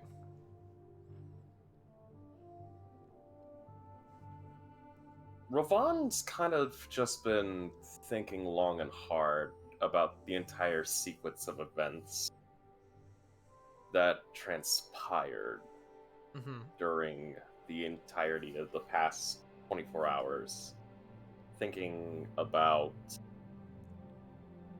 everything that happened from the fighting, the kind of change in demeanor within the Hellfire Assembly's upper echelons, and as well as thinking about, Marissa's attitude towards Bosch and his disappearance. So, I'd say Ravon's kind of like creating a personal map almost. You're creating the conspiracy board? Something akin to it. I see. But he'll probably be like looking through everything. Just You've entered your going mind up- palace? Mind Palace and walking up into like Bosch's private chambers and just looking at anything that might also hail. Just like try to understand your enemy better. Like read up on them. Well, you guys aren't at the manor, so it'd be kind of hard to Oh, go to. apologies. No, you're good. You guys are at the Dragon's Reach Castle again. You guys are Okay. back in Asterios. Oh, thank goodness. Actually, no, yeah. Actually, Ravon would kind of make a request for all the information just about each and every member of the Blood Talons. Kind of like Okay. basically creating profiles for each of them. Okay. You're going to start having like a proper like board, you could say, for your current information on the Blood Talons then. Mm-hmm. Building a dossier. Okay. Go ahead and make me. Hey, Ravon. What's up? Does that mean Marissa gets a file? Yeah. Does that mean like So, on 5 her pages file- or just? Sorry. Just sec, Joe. Can she write bitch supreme and draw a mustache on Marissa? If there's a drawing of her for her file. Ravon's making a PowerPoint, and everyone's gonna have nicknames on them and little drawings. Is there like just 5 Ravon pages will filled actually give like different colored like pens or pencils to each person so he can figure out which person wrote on what. Mm-hmm. Color coordination. Corey picks a completely random color to write bitch supreme and draw the mustache with. Go ahead, Ravon, and roll me. Stupid. Yeah, just variations of bitch is written on 5 different pages. Yeah, Corvin will enjoy that if and when he gets back. Go ahead and roll me just a flat d20, Ravon. But D20? Of course. Oh, and can Corey check on Nexus later? Yes, absolutely. Team. 17. Okay. That is going to be something I send you above game. Probably after the session. Okay. That stuff I will send you later. Thanks, God. You're welcome, my child. Bliss. So, with that, let's pop over to Corey. Corey, you were looking for books on Dunamancy, yes? Yes. And above game I kind of wanted her to try and look into space, like, I don't know if anything would be in there equivalent to wormholes, but portals, just those kinds of spells, just because they're tricky. Yeah. Surely there's text on how to not fuck it up and get yourself hurt. You pull out a few books about the properties of magic, the misbecomings of magic, what can happen if a spell goes awry. You pull out a couple books based on Dunamancy, even go as far as to pull out a few on evocation magic, as this seems to be somewhat related. You start scrawling over a few of these books. What is it you are wanting to learn specifically? If they went somewhere, or if the spell had gone awry, that really if they're dead. It's like, man, if they're not dead, they're somewhere. There have Where? Like, what would be like likely? Like, just trying to picture like the tube in like space, you know? Yeah. There have been records of casters who have tried to mess with the way that spells are built and it going awry. There are accounts of wizards who have attempted to make teleportation circles and that going awry and being stuck in a perpetual sort of state of warping from one place to another, non-stop. Some of this stuff that you're reading kind of actually seems like it relates to Adam's condition. I was in a about to way. say that. I was about to say that. When Like, you like Adam. Oh, fuck, like Adam. And it seems to make more sense when you start poring over the Dunamancy notes. Dunamancy is specifically built with the intent to warp time and space, to slow down time, speed it up, to mess with the weight of something, or even in this circumstance, with what you saw, create a black hole, something that can just crush whatever's absorbed into it. It seems that whatever happened with the Dark Star spell has this merit of both of these features. The chances of being warped somewhere from a spell that went awry, not uncommon. Especially from, say, lower level enchanters who didn't quite understand the basics of the whatever spell that they were casting. You find tale of a young lad in a very far off land who, in a heated moment, neglected to finish his teleportation circle, and the legends of this young lad who could be seen popping up around different locations because he had fucked up his teleportation circle. And just being Adam. stuck in that perpetual state. That guy sounds like a little Does it bitch. sound like Adam? It sounds like Adam to a degree. But you also know that Adam's condition also seems to be affected by the timeline. Also, above game, I may be, with that story, be referring to our Tuesday game. And Nice. something that may or may not have happened in Curse of Strahd. I see. He was a little bitch. He was a little bitch. Fuck that kid. Fuck him. Oh, seriously, fuck him. Fuck him. But in terms of connections with that these notes may have with Adam, it's not too far off.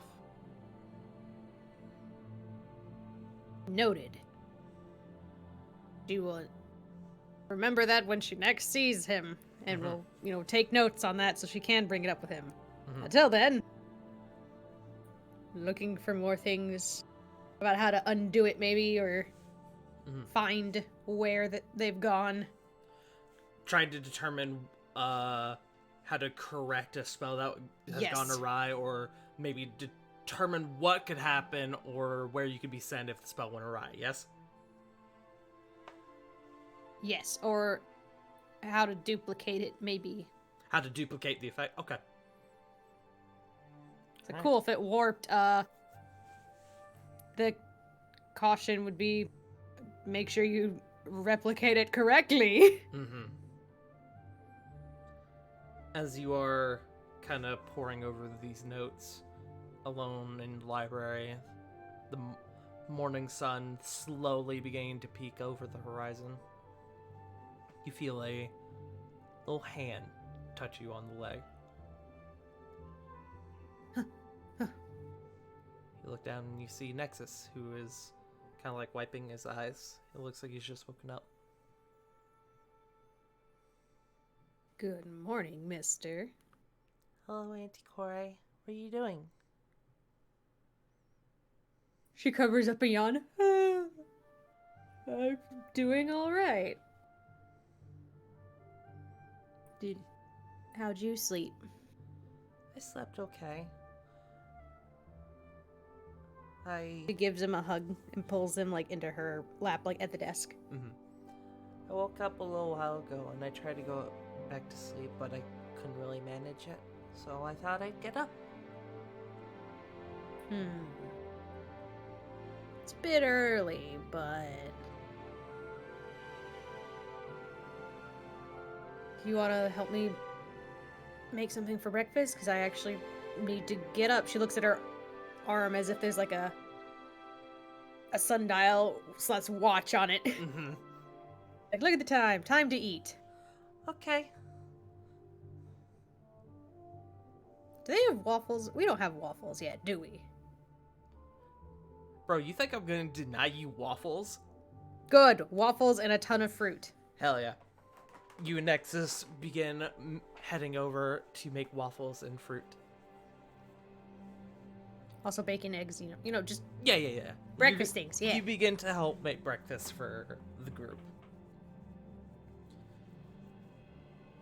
As this is going on, we're gonna cut back to Lily and Flit.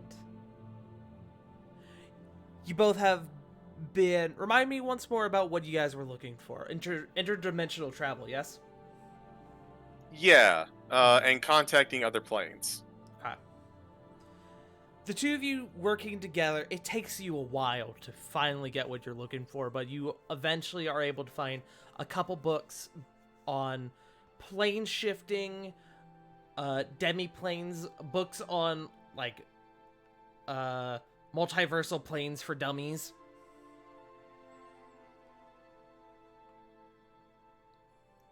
Chapter 1. So really it's all this big wheel, right? Also don't go into space. Also, don't go into space. Space bad. Yeah. That's what I keep telling people, but people are afraid of the ocean. Doesn't make sense. You find a couple books on, like, specific forms of magic that have been known to be able to cross that barrier between planes. You know that, like, sending can do it, although there is a chance for it to fail. Again, plane shifting, teleportation, things of that nature. You aren't able to get too deep into these books, however, due to the amount of time it took you guys to really find them. And you both kind of think to yourself, man, hungry and tired don't go well together. I think we're approaching 24 hours up at this point. Is there like a roll to see if Lily made it through the whole night? Sure, make me a con save. How hurt were you at the end of the fight? I was at full health. You were at full health. By the time we got here, I am at full, yes. Okay. Then make me a con save.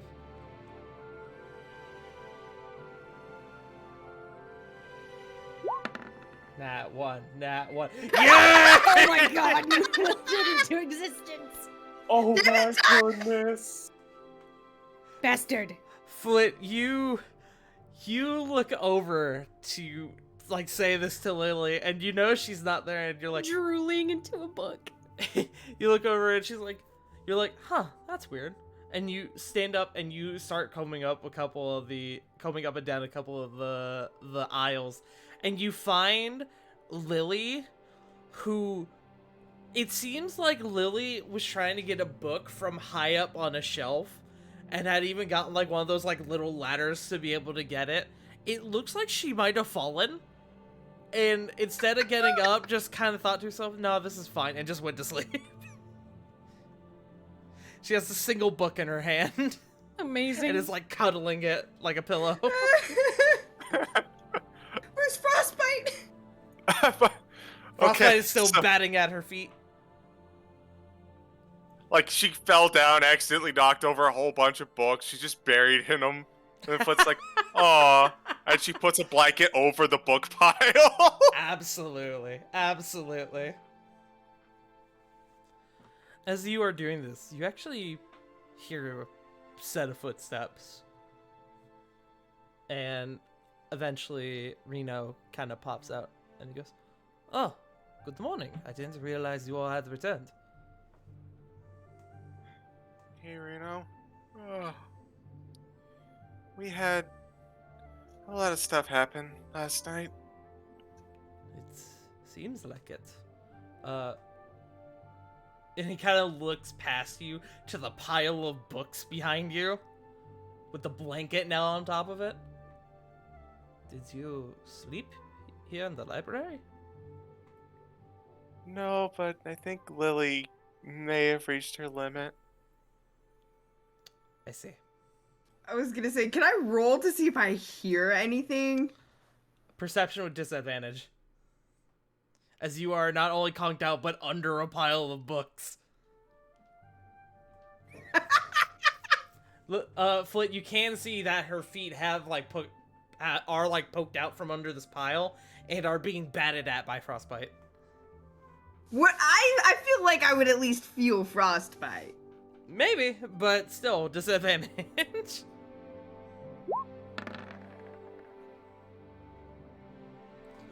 15? That's not bad. You do actually start coming back to consciousness as you are picking up elements of this conversation and feeling the batting at your feet.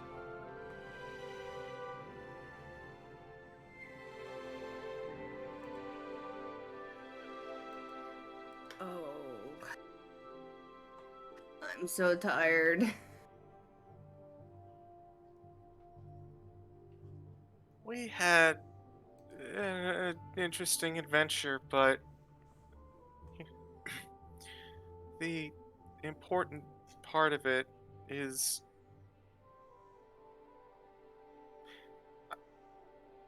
Corvin is gone. He gives you a curious look. Corvin is missing. He was sucked into a not totally there dark star, but Adam seemed to believe that he was still alive, so he went to find him and we're trying to help. As you say that, you can see his expression go from curious to downright questioning. Kind of like almost like surprise, like, holy shit. I wanted to, get your help, but Theon was helping, Diana was helping. It was 3 in the morning. Oh, And Flit. just- You know that you can wake me up at any moment for a bit of research.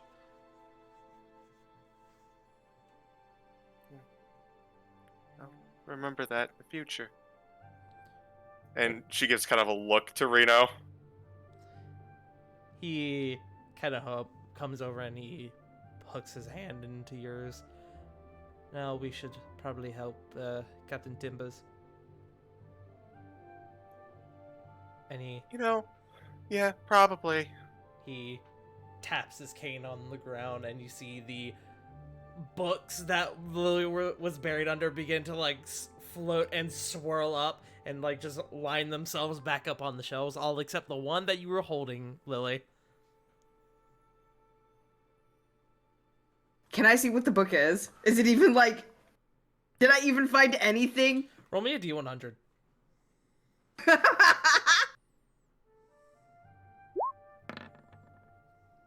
37. You look down at the book you've got in front of you. And it is in a language you don't understand. She just looks at the book and mutters under her breath. Fuck. What was that? Just a small little fuck. Like all that work and I grabbed the fucking wrong one. That being said, what do you do with this book? Do you put it back or do you keep it? Presumably, I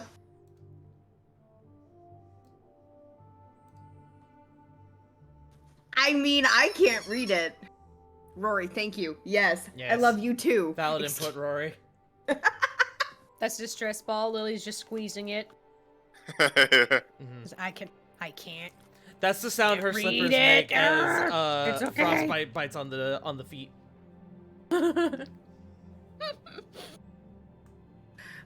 Lily looks at the book. I grabbed a book, but I can't read it. So I'm not sure if it's helpful to us, but I grabbed it. And then I fell. Reno And that's comes over all I and remember. he kind of extends his hand. May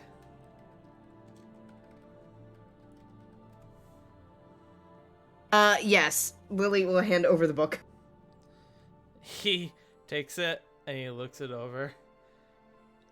He goes,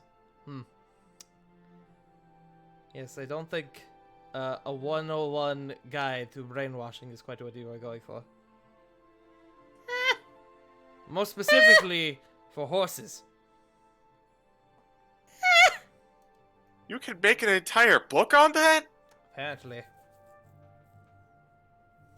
Chapter I don't- 1. I don't even remember reading this. Flit walks over and, here, let me take a look at that.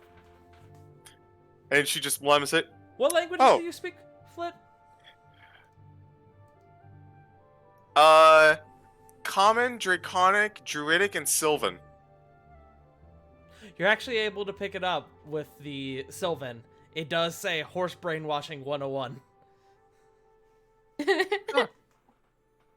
You know, at least half of this book is just dedicated to dominate Beast. That sounds about right. Oh, man. And Flit remembers her recent encounter with Dominate Beast. I need to make a note not to do that again. Oh, we should probably inform you about everything that happened other than, well, I mean, in addition to what happened to Corvin. Yes, let us gather up your books and perhaps meet with the rest. Make sure everybody else is on the same page. We can determine what to do with Corvin. Yeah, that's a good idea. And hey, Reno? Yes. And she just kind of like leans into his ear. That's over. I'd like to talk to you for a little bit. Of course. And she'll go help and clean up some books and make their way back to the group. Okay. Eventually, you all come together again with a lot of books. Diana, you can see she looks like she just a little bit ago might have finished transcribing the book at the journal in front of her, and it's just almost like not passed out at the table, but is definitely like laying there with like a That schlump. yeah, that like slump that you do at like on a school desk, just like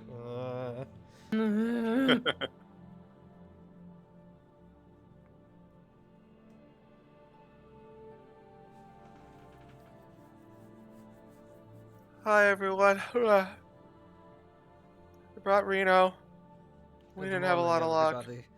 Seems you all have had quite the night. And again, a reminder, it is still very early morning. It's probably like maybe 6 a.m.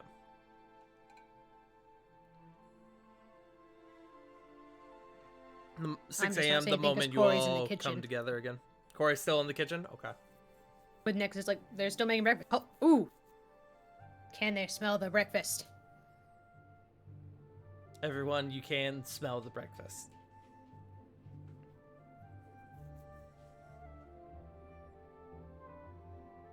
Oh, something good. I smell coffee. I smell fruit. No more coffee, please. I thought it would help. Now you'll Wha- hear Corey walking. Then get up and eat. No. Can she pick her up? Sure, make me a strength check.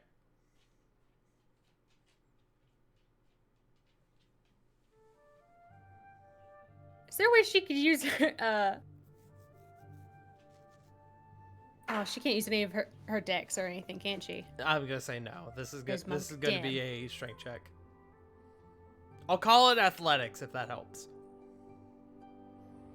Nope.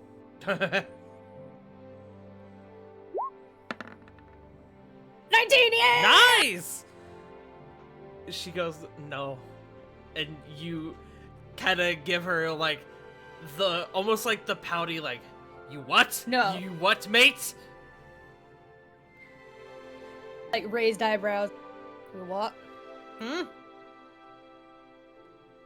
I'm afraid you don't get a choice. And she'll go over and just... She'll try and go for the Princess Carrie, Mhm. But if Diana's stubborn, she's just gonna throw over her shoulder like a sack of potatoes. You start picking her up, and she goes, fine, fine. Fine, I was hoping you would bring it to me, but no. I'll bring you to it. That's fine. I will accept this. And you can see she kind of like, just kind of goes limp and just kind of gives into it. Just kind of dead weights it. I see. And she'll go and sling her over her shoulder anyway. Yeah. She doesn't even resist. Just, okay. This is fine.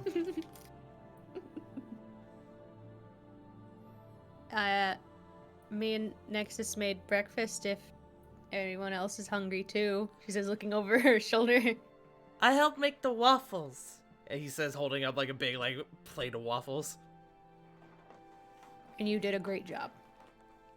He She just looks gives very him proud like a of big himself. smile.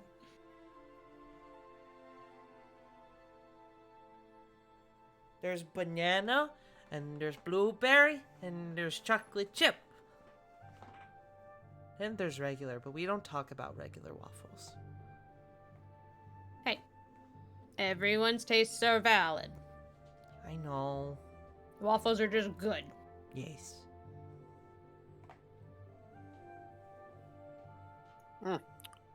There you are. And an entire waffle disappears into Flet's mouth. Fled, you peek over your shoulder and Unhinges her Toshi. jaw. Yeah. You peek over your shoulder and Toshi is waffle shaped. Toshi. Toshi You know- scampers back into your cloak. Or like fumbles Yeah. back into my cloak. Just picture him shaped like Jerry. Tom and Jerry when he ate like the cheese. you Yeah, know, triangle Yeah. shape. but- pretty much.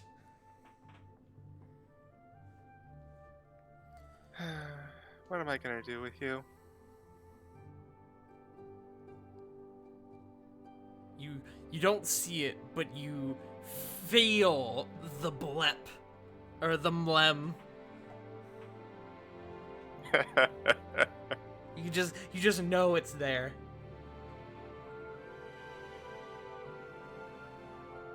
So, we didn't have a lot of luck in the library. Theon at this point, who also looks somewhat tired, has gotten up and started poring over the books you've been looking for. I didn't have much luck trying to contact Mr. Acosta either. However, some of these books can probably help us narrow down a place that your friends ended up.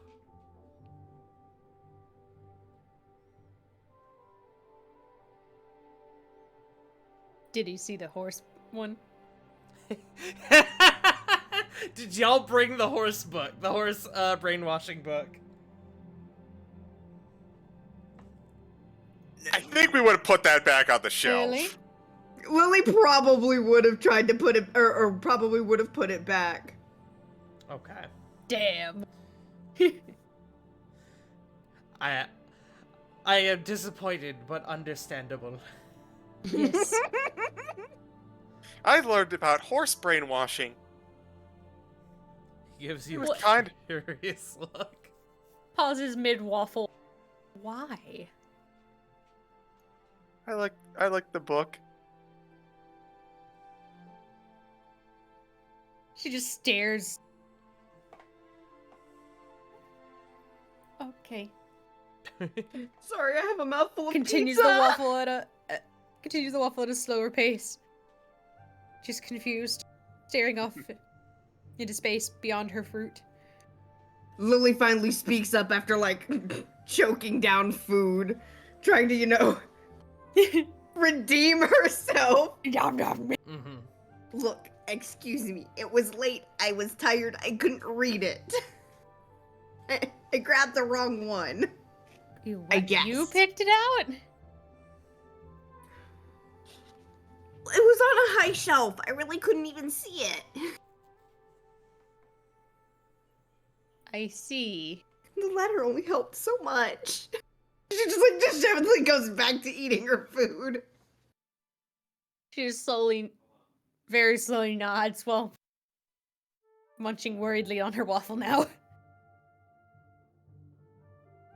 Is my friend okay? Lily is tired. You all are tired. I will say, even though you guys are partaking in breakfast, everyone at this point is going to take a point of exhaustion as you guys are now crossing the 24-hour mark. Fuck.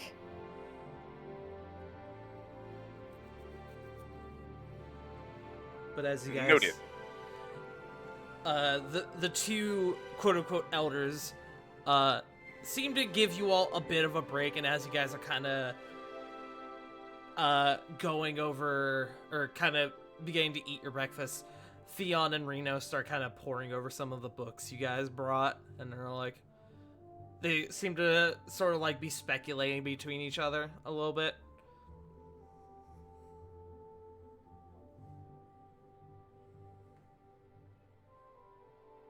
And then, Have you? go ahead. I was just gonna ask. You guys have any ideas? I mean, I can work on the backup plan, but I need to take a rest for that. Unfortunately, without some sort of anchor or any real info, it's hard to know where they could have ended up. Could have been either it could have been a different plane or maybe even a demi-plane, but fortunately there's very little we can do to find that out that wouldn't expend literally reality-breaking magic.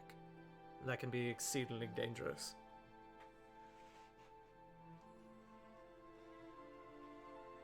I found something that sounded a lot like Adam.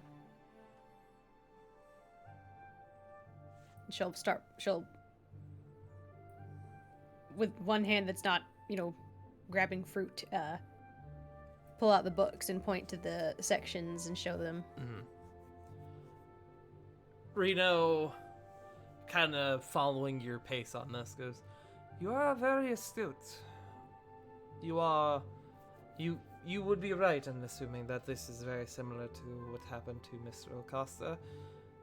However, it's not the whole story, but that we can figure out once everyone is back safe and sound.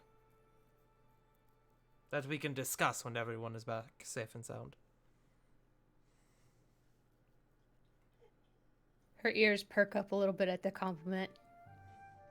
And she just nods into her waffle, tries not to turn pink a little bit. Mm-hmm. Roll Knowledge. here really quick. Mm-hmm. Diana clocks it, and she nudges you, and she goes, "Look at you! Now you're becoming the bookworm. Who are you, me?" How do you think I got to be this well read? Like I've read everything I could get my hands on.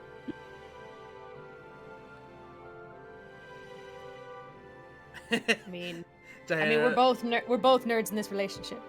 Diana leans over and she just whispers in your ear, "Nerd." She goes back to eating her waffle. Would Gives Lily her be close close enough shove, to like, hear with her that? elbow. What Sorry, was, River. What? what was that, River? Would Lily be close enough to hear that? Make me a perception check. Would my gay senses be tingling? Your gaydar. Make me a Yes. Make me a perception check for gaydar. I feel like Lily has advantage with that. I'll give you an advantage for gaydar.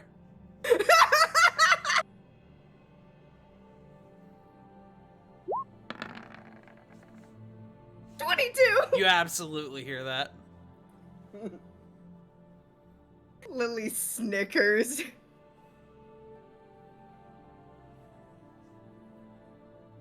Hey. She just sticks her tongue out at her.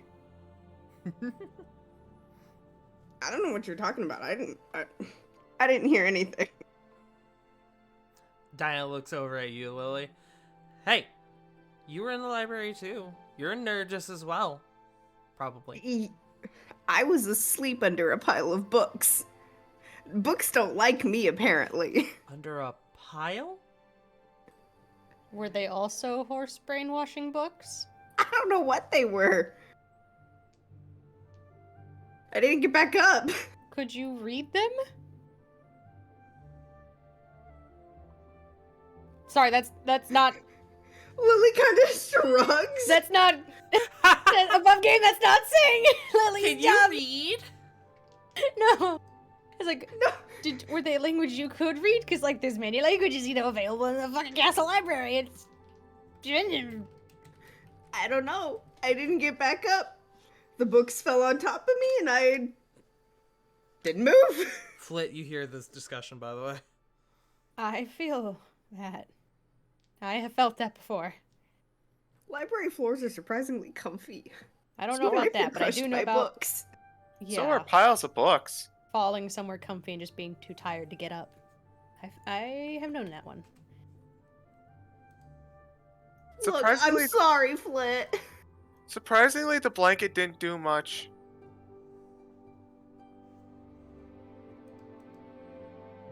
It's okay, Blanket? Lily. Yeah, it's okay, Lily.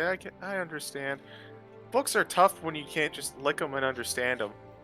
And yeah, Corey, she looked kind of like peaceful under there, so I just made sure to give her a nice blanket for her sleep. But there were a bunch of books in the way, so I just kind of put it on top. It doesn't help when you have this little bugger, and she pokes Frostbite like in the side as probably munching on like bacon or something. As you poke him, he does that thing where he instantly, like, goes onto his back and is like, Nyah! Got, like, his paw, like, starts fucking, like, fidgeting his paws up in the air, like, Nyah! Almost, like, defensive. But also playful.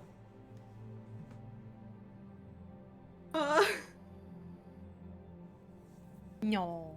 She laughs.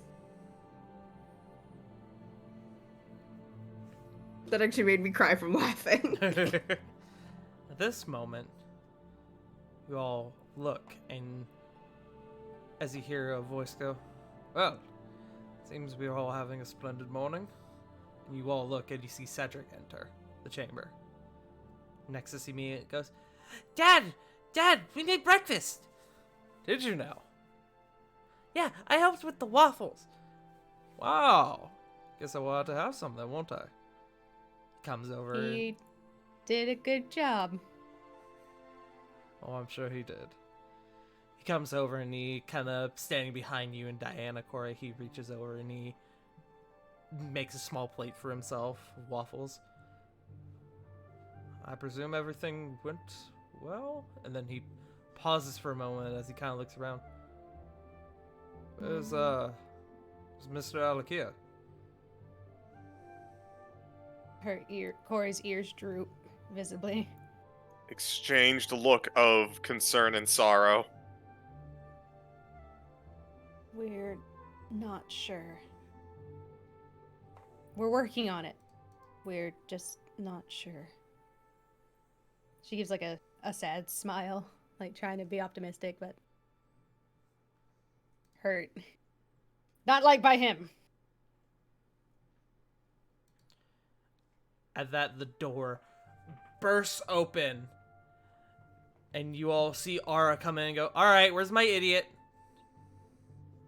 Oh, Come on, where's my idiot? Everyone We go don't ahead know. and make me a perception check. Corey wants to leave. Corey wants to leave the room right now. Everyone who wants to make me a perception check.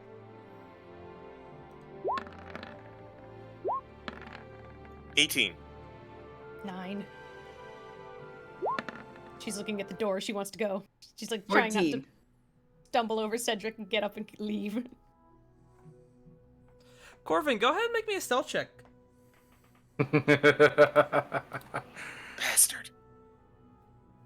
Come on. 22! None of you. Well, actually, Lily, you peek over and you see Corvin directly behind Ara.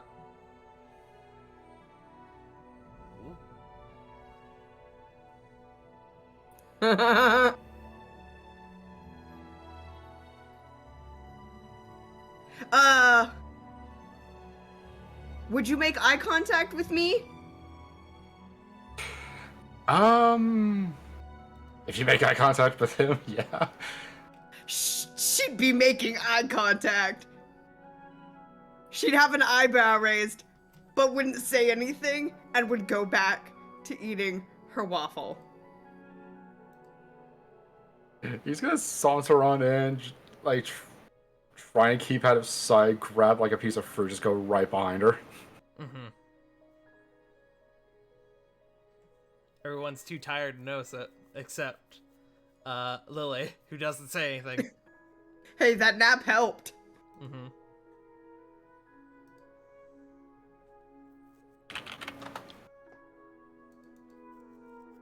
Nap. Corvin, what do you do? He's just gonna kind of like put his like back to the wall, and just kind of just start eating, just in case anybody looks. Okay. So Cora didn't see him, but does she see where Lily's looking or staring while she's like fumbling trying to get up? That's a good question. Lily, are you continuing to look at Corvin?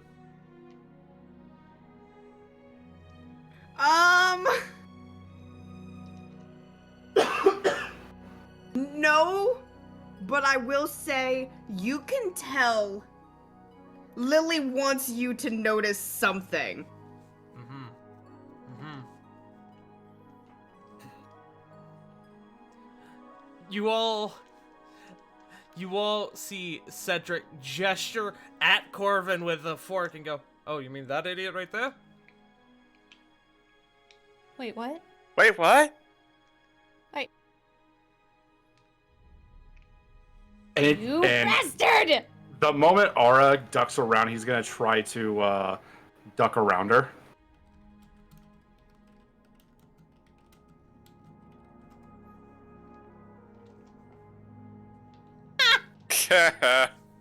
Fucking duck King around best Aura, king. who looks at you and goes, and warps back, and you all see the figure of Adam Acosta show up before you all.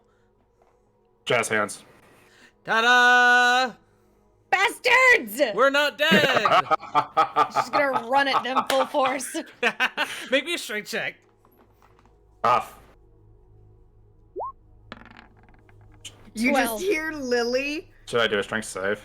Make me a Big oomph. yeah, strength save. How?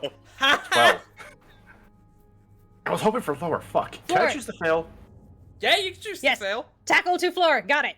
You, Got it. Corey, you What? go over and you tackle the both of them to the floor, and as you kind of look back up, kind of not recuperating, but kind of like getting a hold on your senses again. You She's look just up. crying into hitting them. Yeah. You look up. Okay. You fuckers! I got missed you. one- Mita. As she I'm gonna tackles kill me, you. as she tackles me, can I do one stupid thing? Yes, absolutely. Misty As she step. tackles it. No, as she tackles Corvin, minor illusion. It's just Marissa. Oh, that's me. I'm gonna recommend you don't do that, because she'll probably stab him. Your passive definitely beats my DC. Don't worry about it. Why are you doing that? May I ask? Because Because he's a bastard. I'm an asshole. One last that's cheap just a pop. I don't know. different- that's just a different strain of asshole, I guess. I won't do it if it's gonna. Yeah, I'll. It just never seems mind. weird. Yeah. We can retcon it. Fair enough. So yeah, like as she's kind of just like, I assume like, fucking knees on his stomach. He's just sitting there with like a dumb smile on his face, just cackling maniacally. And she cries on him and Adam. Oh, I had him for a second. Okay. All right, I'm We just did gonna. have them for a second. Guys, I hate you guys. Still tender there. Good. You hear Lily kind of speak up. Yeah, you're lucky I didn't say anything, you cheeky bastard. What? You don't expect me to try something funny? Don't you what me? Your spirits looked a little low. You guys could use a laugh. Just saying. You're lucky I I don't wonder sick why they frostbite were on low. you. Takes a Ugh. waffle and slaps him with it. Ow! Is that a challenge to a duel in your country? Oh god, not again! Smack. No. Just aggressive beating with Munches waffle. into it again. Walking back to her seat, Salt waffles.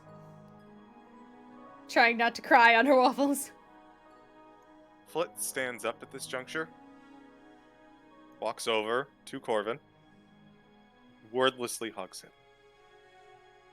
him. He reciprocates.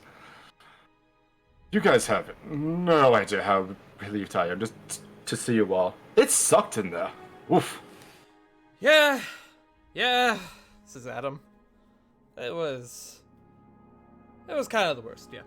And you all, looking at Adam, can see that he's a little older than you saw the last time you saw him. You okay? Well, I told you all that ability was gonna take a bit of a toll on me. In this case, Yes. it's literally taking years off my life. Oh, If you need to bamf, I can just kind of give them the abridged version. Yeah, that's fine. Waffles sound good, actually. And behind Corvin, you all hear, I believe I can help with that. And you all look over and you see Lord Fallweather enter behind Corvin and Adam. Remind me, do we like him? Yes. Lord Fallweather is on good terms with Canthmore. He was the Okay. guy that was being held hostage. He was the previous lord before Bosch had his hostile takeover. Yeah. oh, I'm so glad you're okay. Where's Amos?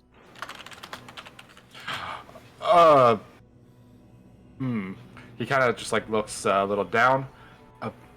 About that. Fallweather kind of raises a hand to you, Corvin. It's all right. Amos, unfortunately, did not make it. Bosch What? woke up before the rest of us and attempted to take my life. Amos stopped him, but in the process lost his own. Unfortunately, where we were, there was no way to return with his body with us.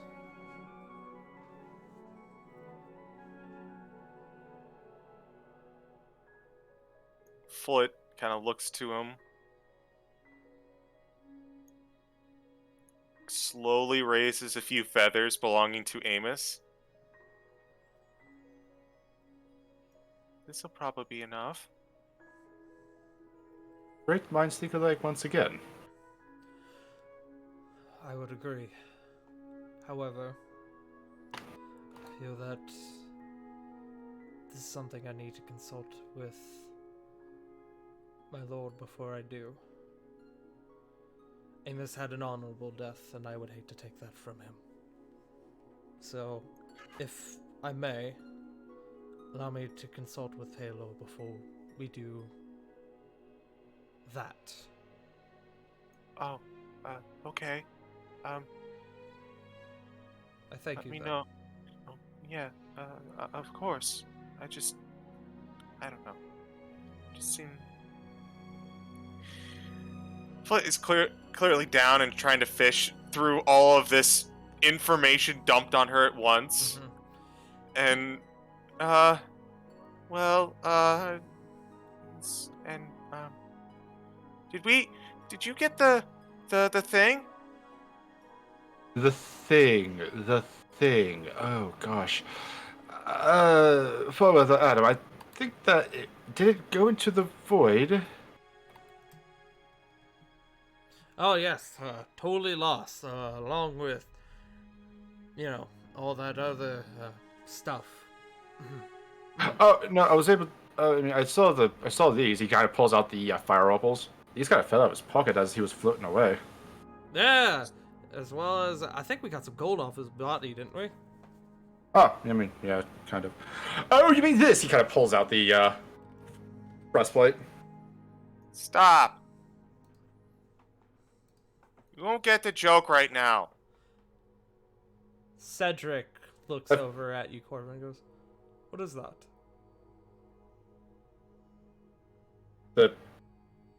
Thought this was the breastplate of Muldoon. He looks to Theon and Reno. I hate to be the bearer of bad news, but that is not the breastplate. Wide-eyed shock Pikachu face. Huh?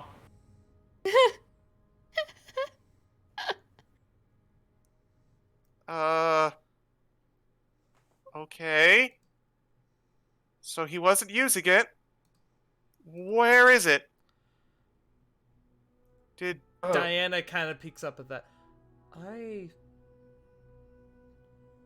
might have the answer to that, actually. And Fallweather speaks up as well. As do I. You all are searching for, as far as I've been able to piece together, a enchanted breastplate, yes? Yes. Well, one day, Bosch did come back from the volcano with a piece of armor. Definitely seemed magical. He was rambling about giving it to his lord, whoever that might be.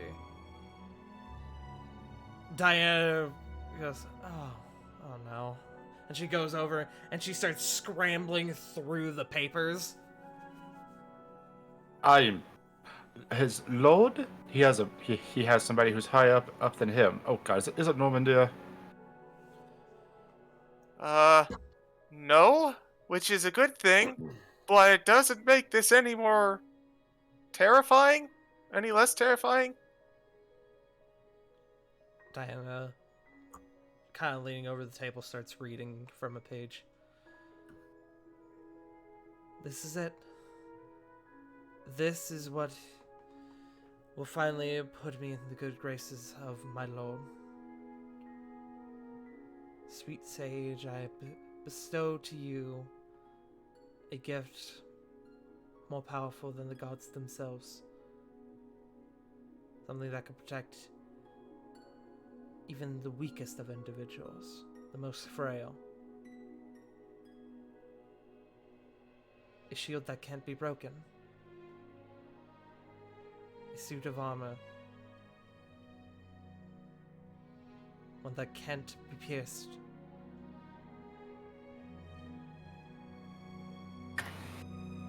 Oh no.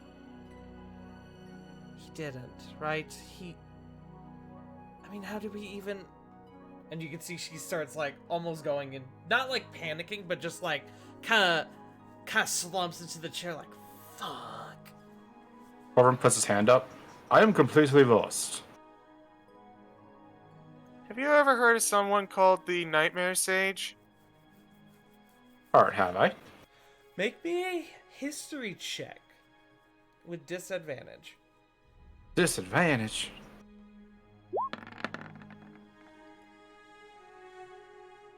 That was almost a 1. 15. You have, actually. You don't care for the tale, but it is a fairy tale that you have heard in your many years of being alive. It is, it's kind of like a Krampus tale of, like, telling children to make sure they behave. Oh yes, it's an ode old story. Yeah, kind of dreary, honestly speaking. Ugh. That's one word for it. Diana says, kind of like her head like slumping back into the chair.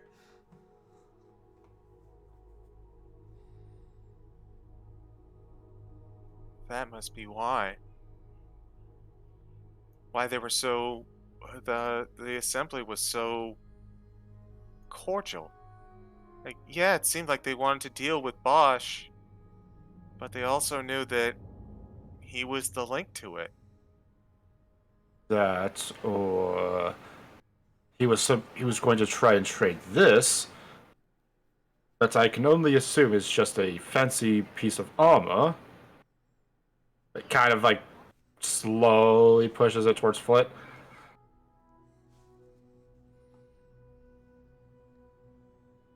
Only if you apologize for that prank you just pulled.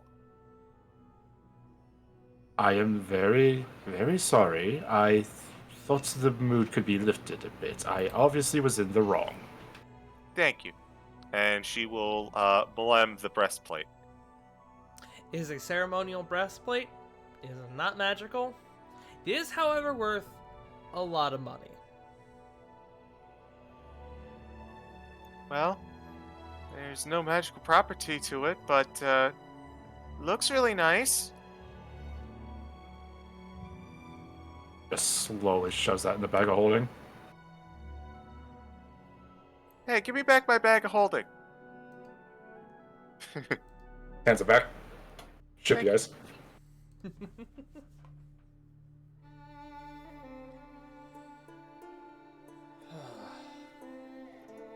I hate to be the person to talk about this, especially considering our recent discovery, but now that Corvin's back, and we have a lot more research to do, does anyone else mind if we go to sleep? I was about to say if we didn't, I was going to make us. I mean, you guys could sleep. I can just go ahead and look into this a little bit. Corvin. Yeah. You kind of stand there, and as you're saying this, you begin to feel I propose Almost- a cuddle puddle. you begin to feel the exhaustion of the past 24 hours on you. Even though you did get a long rest, you are going to still take a point of exhaustion, as it was based on you being literally unconscious. While it was a sleep, it was not a restful sleep.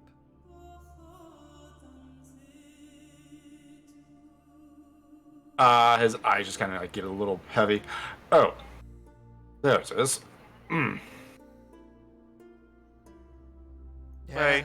Yeah, that's what interdimensional travel will do to you, bud. You ain't careful. Listen, I think I've got it down. It's just, whew, hit you like it just came out of nowhere. At least you didn't vomit, right? Plus side. Above game, I had totally forgotten. Thank you for reminding me that I hadn't hit you with exhaustion yet, Corbin. I legitimately thought that he wouldn't have gotten hit. Smile. Oh. So, You ain't getting off that easy, big guy. after noticing that everyone's kind of in agreement, wait, before we go, pass out, there's one more thing I feel needs to be done. And Foot is going to walk walk over to Adam, give him a big hug too, and say, "Thank you." He reciprocates. More than happy to. And thankfully, I didn't end up spreading my atoms across the multiverse. So that was, the cherry on top, I suppose. Oh. Well, have at me. I will say this. He kind of goes up towards him, puts out his hand.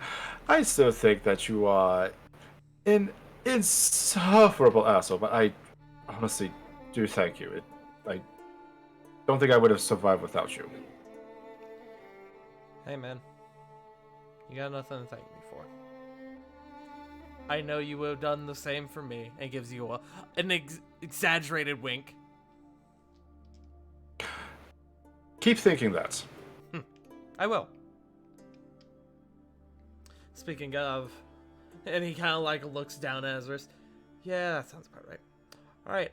Well, I think and you watch as he is sucked up, almost like a fucking vacuum, just into the background. Just, and he's gone. What? Wind tunnel. That makes sense. You hear him go, So she like is now like bleary-eyed, looks over at Cedric. How was your night? I trust. I hope it was a little more restful than ours. Yes, that seems to be the case. I'm currently preparing for travel, which is... Oh? Yes, things have taken a turn in the Fierce Lands, and it seems that I may have to intervene. I'll have to take a more direct hand at things. At least for the near future. Not ideal, but has to be done. Do you need any help or? Not yet, but eventually we will have to make a move on Skal. When that happens, it will likely need to be all hands on deck. I see. Be safe, won't you? I will. I've still got some time, but I'm just preparing for now.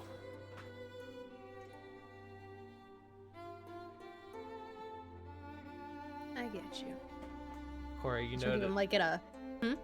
You notice as this conversation between you and Cedric is going on, you notice a slight frown come across Nexus's face, but he doesn't say anything.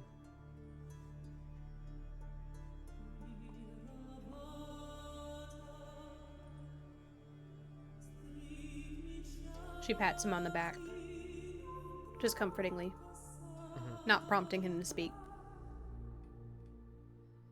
See if Cedric catches that, actually.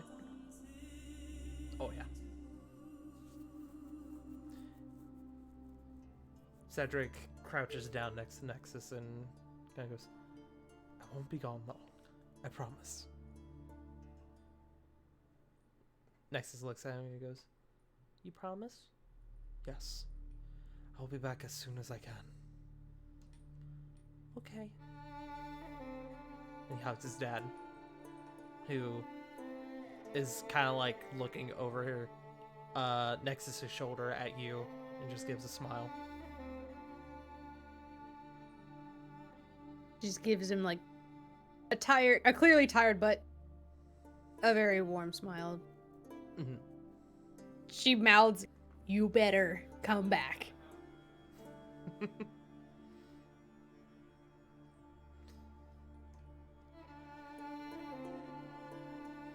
He doesn't say anything.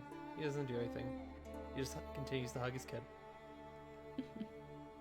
She'll finish her plate and then give Diana a kiss on the head. I'm gonna go pass out. I'm gonna probably join you.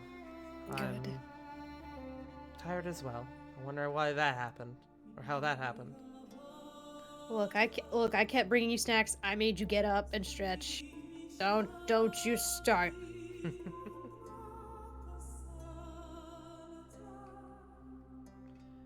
Reno. She'll give Cedric and Nexus a hug before she leaves. Okay. I said Reno, I meant Theon. Theon kind of speaks up. You all should get some sleep. Some of us will start poring over these books and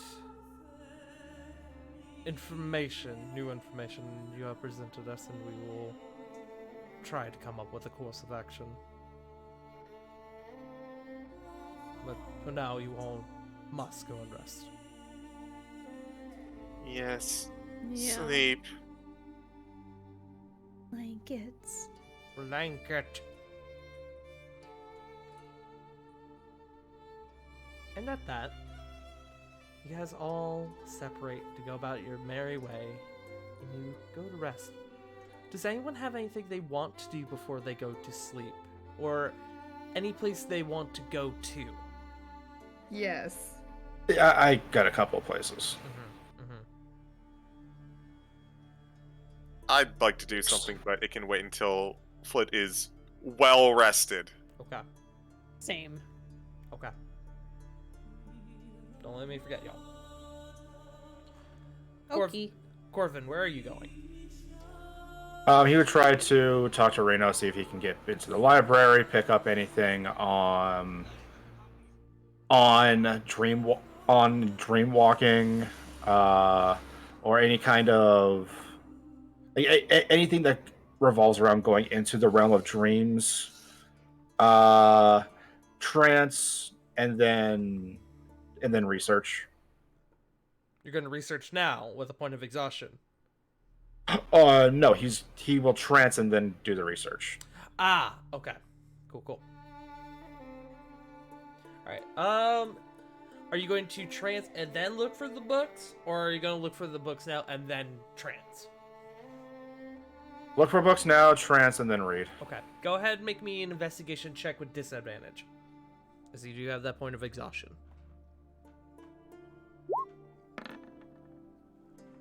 14. Okay.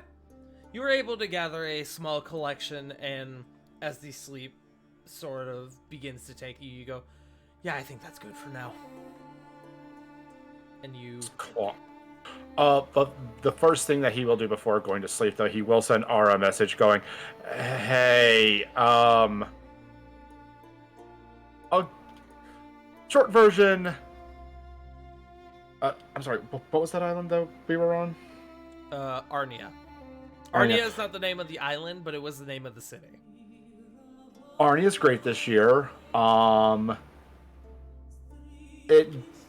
And I will see you here within the. I will see you tomorrow. I'm just exhausted from the travel. You get a message back. No worries. Ow! Fuck! Yeah, I'll see you soon. Talk to... Ha! That's it. That's all you get back. He is either fighting one of the crewmates, or someone came aboard her ship that she didn't like. Deal with that tomorrow. Plops. Actually, no. Gets into a cross-legged stance and then trances. Okay. Easy enough. You can flop and trance. Face first. you sit ready to to go trance, flop. and then your body very quickly gives out, and you just kind of fall forward. The funny thing is, like, he's still kind of sitting cross-legged. Yeah. It's just not like he's just face first onto the floor right now. It looks like you're doing like a yoga pose right now. Exactly.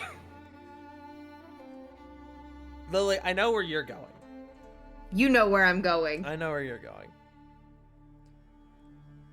Question She's is, tired, exhausted. She wants one person and one person only. the question is she working today? That is what she's gonna find out.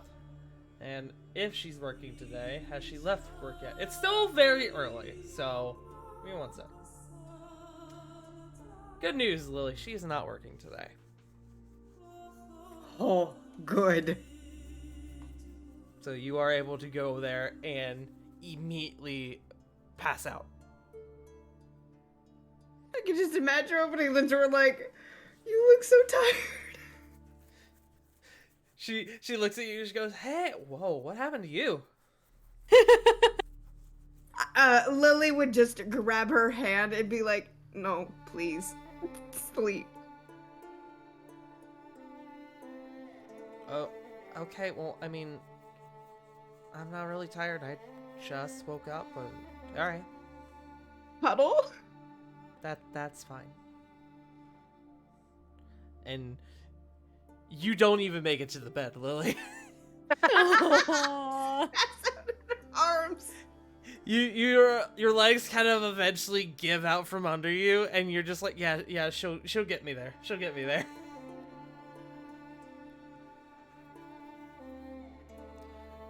Ravon, is there anything you wanted to do, or any place you wanted to go, or are you just going to sleep? Ravon's basically just gonna keep working on that board until the exhaustion takes over, and then he's gonna go to bed.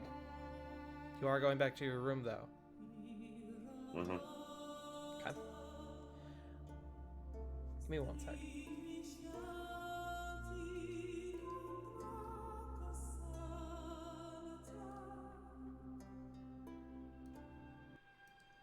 Ravon, as you head back to your room, you open the door, and you notice that there appears to be...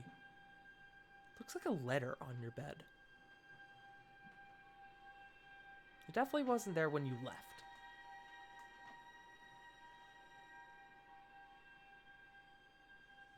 Closing the door, locking it, Okay.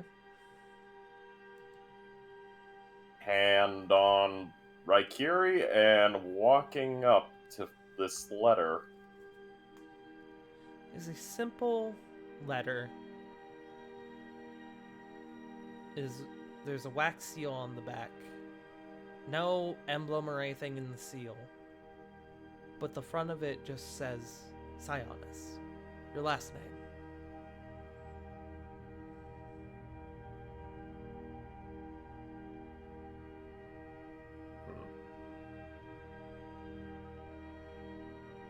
Take it over to a desk if there's one in the room. Kinda have Raikiri summon. Not activating Raikiri's ability, but just summoning them. Yeah, going. Raikiri appears on the desk by your side. Okay. Raikiri also looks sleepy. Even though Raikiri doesn't have eyes. Raikiri, if something happens, you go warn the others. Makes Oh, a wait, little, they're fun. like, yip. Realizes he locked the door. Unlocks door. Okay. Okay, that should work. Cuts open the letter with blade and pulls it out. Go ahead and make me... No. You pull out the letter. And all it says is... Cloudstalker Peak. Come alone. Use this.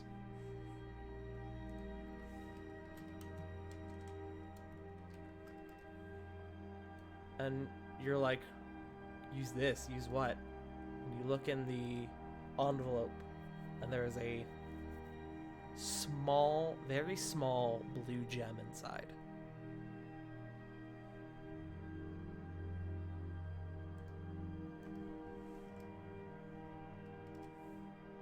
Picking it up and examining it. Make me an Arcana check. Oh boy, Arcana!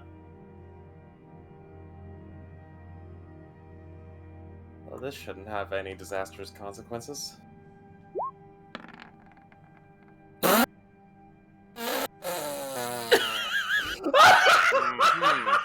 I see.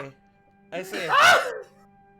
Nothing like a net zero. I see. Natural zero, The baby! dreaded net zero. God Who needs a almighty. nat one when you got nat zero? God's above. Even the gods can't help this hymn. I gotta make a roll. Hold on, I gotta make a roll. Okay. You pull out and you start looking it over and you go, huh. And then it slips from your fingertips. And you go, shit! And you like try to grab it as it falls to the air and it hits the floor. And you like reel back to protect yourself as like, fuck. Expecting like an explosion or something. You wait. And you wait. This kaboom. And you slowly uncover your eyes. Nothing happened. Where is Kaboom? There was supposed to be a mountain-shattering Kaboom. He's just laying there on the carpet. You see that Raikiri, like, took cover behind you, as if using you like a human shield. I legit thought the book was gonna bounce back and just hit him in the nose. Like he drops it, is like, oh shit! Leans over like to grab it, and just the momentum to the floor just bounces back and smacks him. Yeah.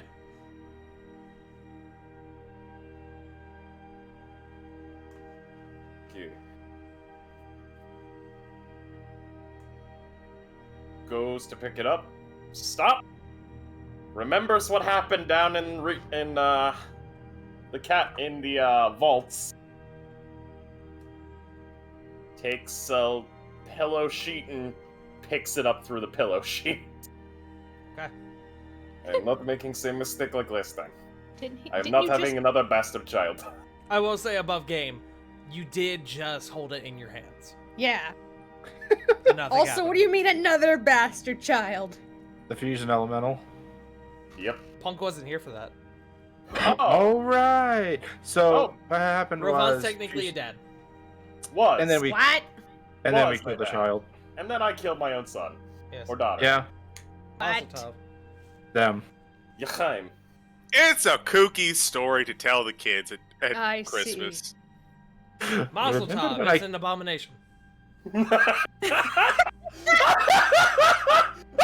just. I just, You gotta be kidding me. If You you did not watched fucking Encanto, just I just fall. picture I caught Count myself! I caught myself! Yeah, oh. I caught myself on my feet on my freaking The cross nightstand. symbol of your chest. Oh, You need to seriously check yourself on that, my man. my fault that my fucking laughter makes me lean back. But yes, the letter says Cloudstalker Peak, come alone, use this. That's all it says.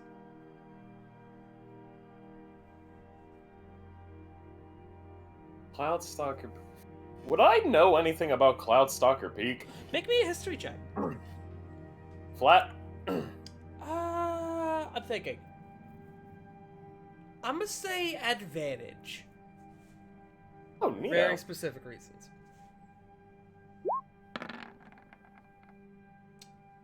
Hey, heaven and hell. Nice. Cloudstalker. That's rock.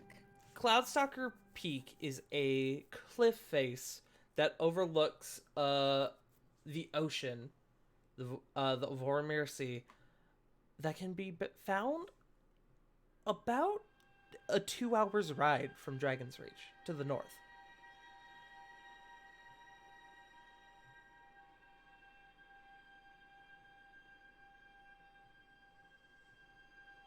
It doesn't hold really any significance more than tourist attraction in that it's just a beautiful location.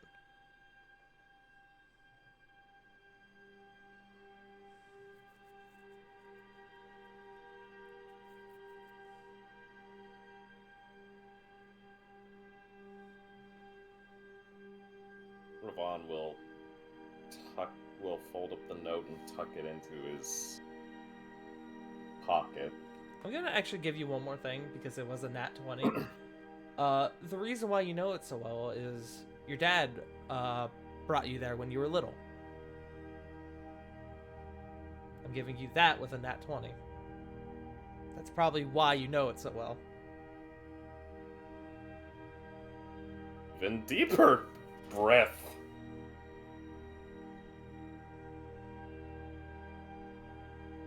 Alright.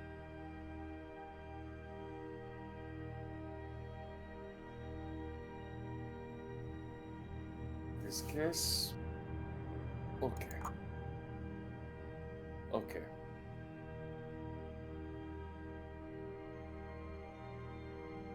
Ravon will.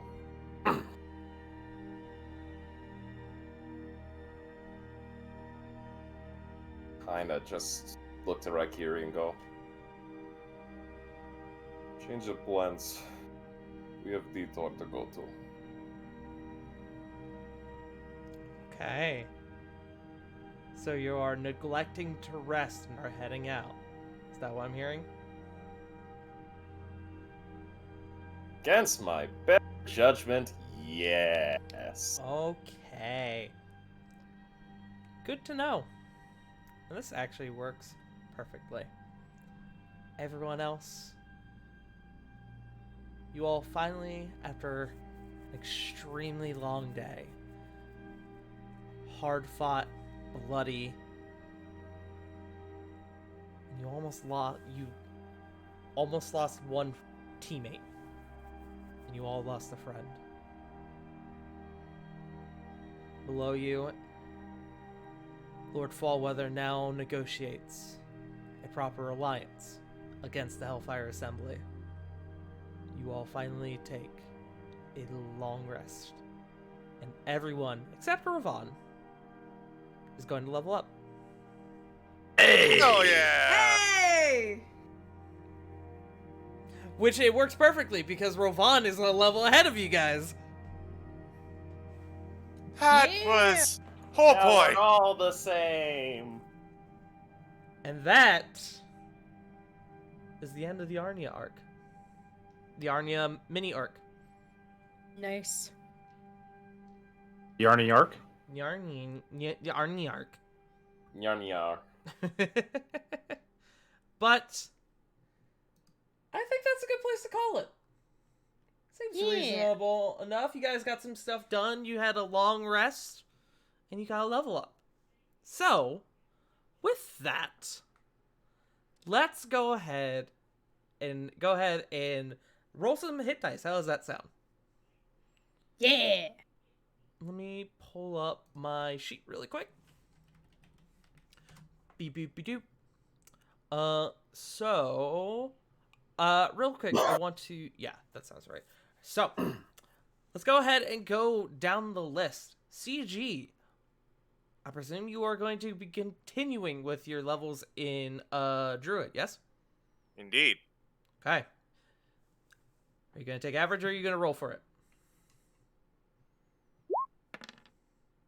Nice. 7. Okay, so that's what, an additional 11? Yup. And just like I that, am almost 100 HP. and just like that, Flit is at Damn. the top of HP again. Nice. All right. Joe, what are you going to be doing?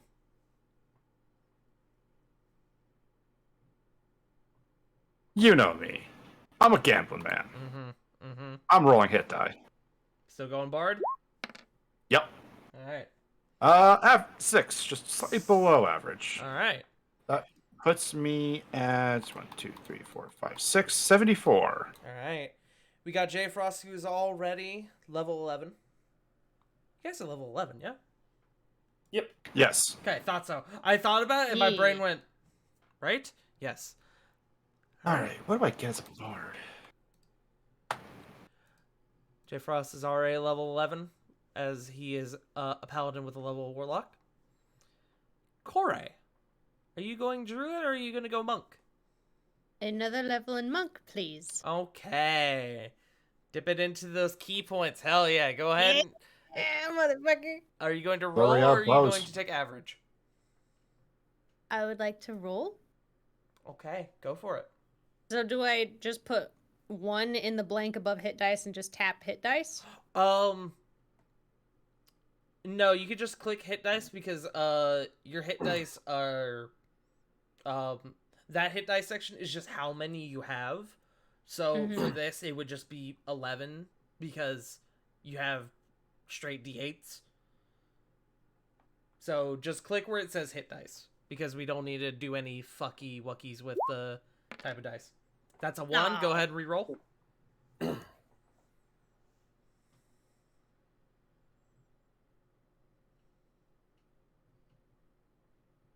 it click? There you go. 7. Okay. 7 for Kore.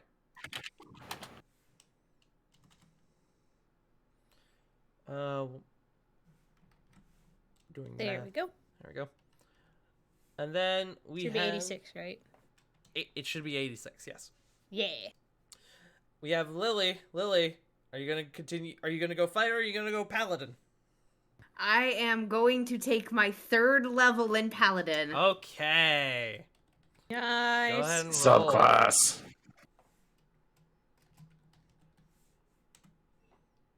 Lily's now getting her paladin subclass.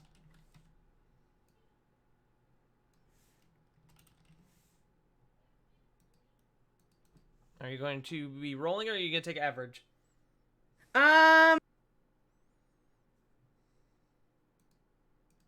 Average for me would be what? Average is half, right? It should be a D10. It would be 6. 6 plus your con. I'm just gonna take average. Okay. What is your new total then?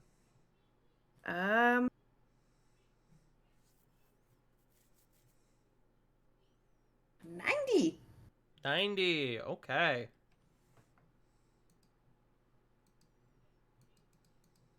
All right. And then we have Sarah, who I will ask when they have a bit of free time, whenever they are feeling better. But, gang, y'all are now level 11. Enjoy. Smile. You guys did a fuck ton of work. Originally, this wasn't going to give you a level up, and then you guys had a whole mini arc, and I said, yeah. Seems reasonable enough. Thank you, DM. Yes. What a legend. But, And what a fucking cutie pie, too. Hell yeah. Yeah. I True. scream. But, again, I think that is a good moment to end that there. So, thank you all so much for joining us tonight. Next week we'll have a little bit of a relaxation times, or more trauma. Who knows? It depends on what these goons decide to do with their free time. Please don't stab me again. Hey, Not again. I didn't stab you the first time. Mm-hmm. Please don't shoot me again. Oh wait, Sarah's not here. Never mind. Sarah's not here to defend herself from that one. True. But thank you all for joining us. Let's go ahead and do intros. Let's start with the man, the myth, the legend, the man of the hour, Corvin. Joe, where can people find you? Son of a bitch. See, Anyway, see, now you have to go first, motherfucker. Aha! damn you loopholes. Anyway, hey everybody, my name is Joe Mojo. You can go ahead and find me at Twitter at the Joe Mojo, where I post mostly a bunch of nonsense, as well as updates, probably, for my streams at twitch.tv/Joe_Mojo, where I am the host of MNW Firing Line, your one-stop recap show for everything multiverse, Nexus, wrestling. We just had the go-home show this past Friday for Friday Night Flashbang, going into Breakdown 8, as well as the War Zone right after Future Shock. So come on down Thursday at 8 o'clock Eastern Standard Time. That is twitch.tv/Joe_Mojo, and see where it's all panning out. And I'm just going to go ahead and throw this over to my co-commentator, Jay Frost. Sure. Oh, wait, what are you doing? Oh, fuck, my eyes! You don't need both of them. Finally, the eye patch arc begins. Hello, everybody. Frost-chan. Hello there, Tatsuo-chan. You can find me here at twitch.tv/Jfrost747, where I haven't really done a whole lot of streaming, I'll be honest. Kind of had some ups and downs here. But, you know what? You can find us here for our lovely, fun adventures. And you can also find me at twitch.tv/BurnoutVaughn, where we didn't have a session last night because my internet crapped out. And I didn't get it until 2 in the afternoon today. But Yikes. we're having a makeup session. So back to back of Strixhaven this week and next week. So yeah. All good. Hell Speaking yeah. of which, Let's toss it to CG. Hello. Ow. Alert me next time. Jeez. Hello.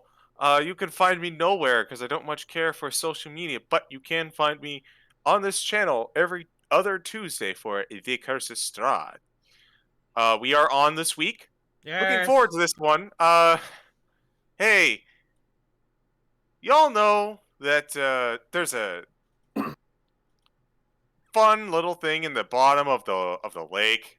You don't? Well, these knuckleheads are going to. Mm-hmm. Don't worry, I'm sure there's nothing down there. Certainly not protected by an intricate puzzle door. And fishmen who may or may not be chanting a name. Underwater combat? As a fighter, this can only go well for me. But don't worry. Worst comes to worst, we just drop a fireball. I'm gonna let you Yeah. think on that one. You can also Well- find me. Oh, No, go ahead. you can also find me over on the previously mentioned Strixhaven channel at Burnout Vaughn. Strixhaven channel. Yeah. Burnout Vaughn's channel where we do Strixhaven. I can speak words. I'm looking forward to that session, but there's a very real chance I won't be able to make it, sadly. I'm going out to DC here this weekend to visit my brother and my niece, so Ooh. Ooh. we'll see if I can make it, but kind of leaning towards no. But that's okay. At least get some ice cream while you're there. Bro, I'm going to take my 2-year-old to a candy shop and laugh at my brother who has to deal with the consequences. Yeah. As a good uncle should, but as a parent, how dare? But yeah, that's it for me. Punkles. Oh shit. My name is Punkyard Dog. You can find me on Twitch, Twitter, and sometimes TikTok at Punkyard Dog. This past week we totally played The Evil Within for the first time ever, Yep, first playthrough. Smile. and I honestly will probably be doing that Monday since we finished up Danganronpa last week.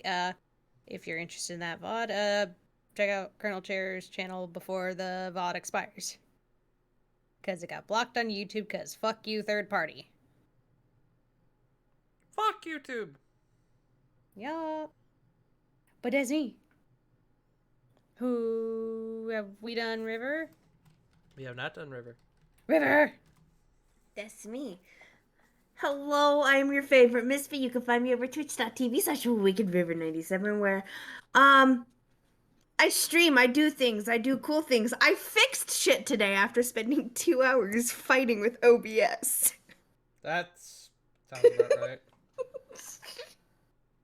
Oh god. yeah, that I'm does. playing through Tiny Tina's Wonderlands where I believe Monday will be the finale. I think I am almost done with at least like a good portion of the main story. I'm not honestly sure, but we did hit max level. So there is that to be looking forward to this week. And the Band of Misfits and the Curse of Strahd, we just lost a party member to get a new one. So stay tuned to figure out what goes on with that. But that's it for me. Tort? That's me. Hello. Before I just realized I fucked up the shout out command for Punk, and so I just did !Punkyard Dog. Without doing the actual YouTube shout do be a bitch sometimes. Slow clap. But before we get to me, we actually have to shout out Sarah, who again was unfortunately not able to make it tonight as they were not feeling too hot. But you can find them at twitch.tv/wolfstalker16. Hopefully they will be back here next week. Or I'm gonna kill them. Smile. We have Yup. we have one more shout out. Can we shout out Jake? Nick Jickles? Yes. Yes. Yes, that's a Handsome good lad. point. As Yes. this is now technically the end of the Amos arc, we do have to shout out twitch.tv/LeJake, who, after the last session, he told me that he was not going to be able to make it to this. He him and I talked it out, and we both agreed that he actually told me first that this is what he wanted to happen to his character. I see. He wanted to go out saving Lord Fallweather, and I said, say less. Yeah. So We love you. It was a joy to have you. Yes. love you. Jake You're is a good good. lad. Jake is good people. He runs Trials of Eidos, Legacy of the Deal Breakers at Yeah. twitch.tv/la_Jake, which I think this is an off week for Trials of Eidos. I have no idea. That sounds right to me. Because oh fuck! I forgot. I see. So guess who's everyone's favorite, not so favorite edgelord is making a guest appearance for a chunk of time. Yes! Yeah. Hey, how's it going? I'm Rave. Rave is back! Much to everyone's chagrin, yes. Yes, go show Jake a little bit of love because he absolutely deserves it. He was very kind and to step in to take the place of Amos during the course of these last few episodes, and he's a good fucking dude. You should absolutely give him a little bit of love. Yeah. Yeah, and then there's me, I guess.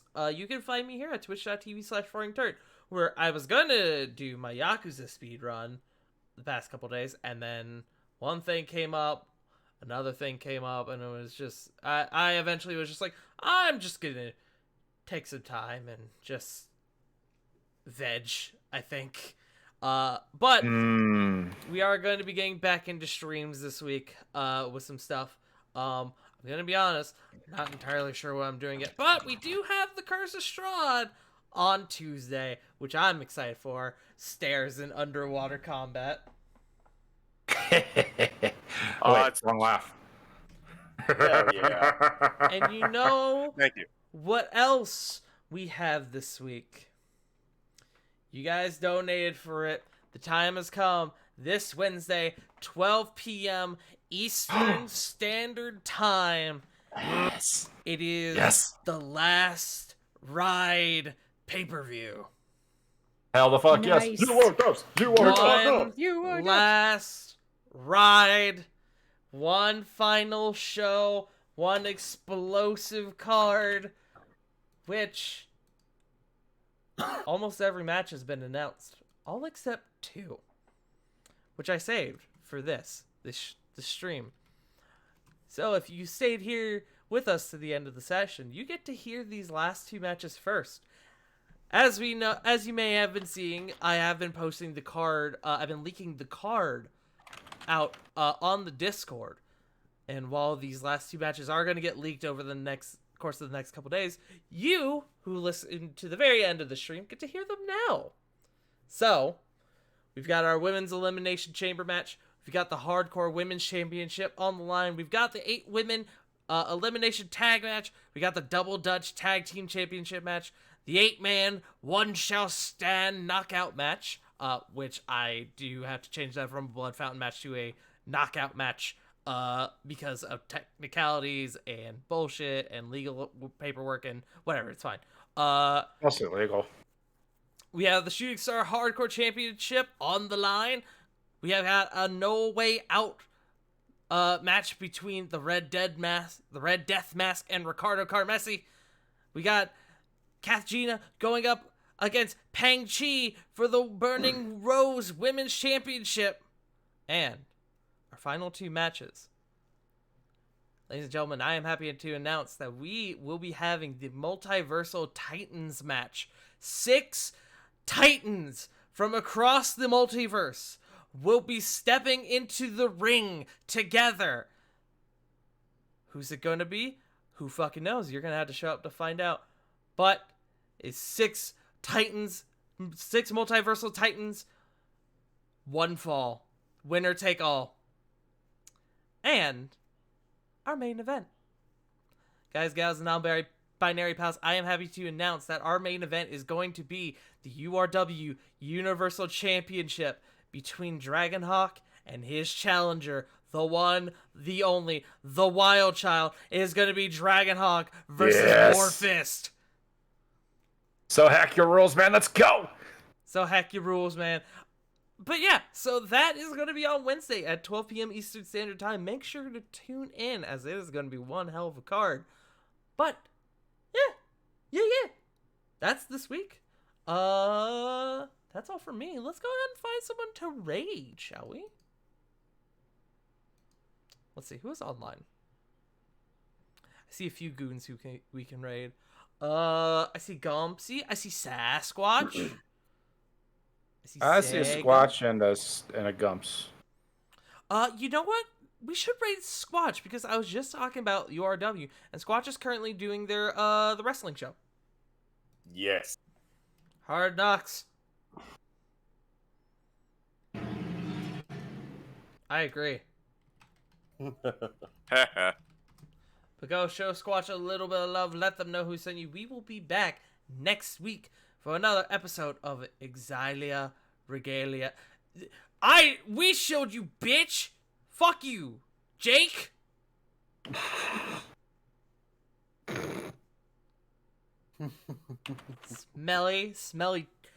Smelly man with a big chin. Fuck Handsome you. lad. Handsome lad. Yes. But go show Squatch a little bit of love. Let him know who sent you.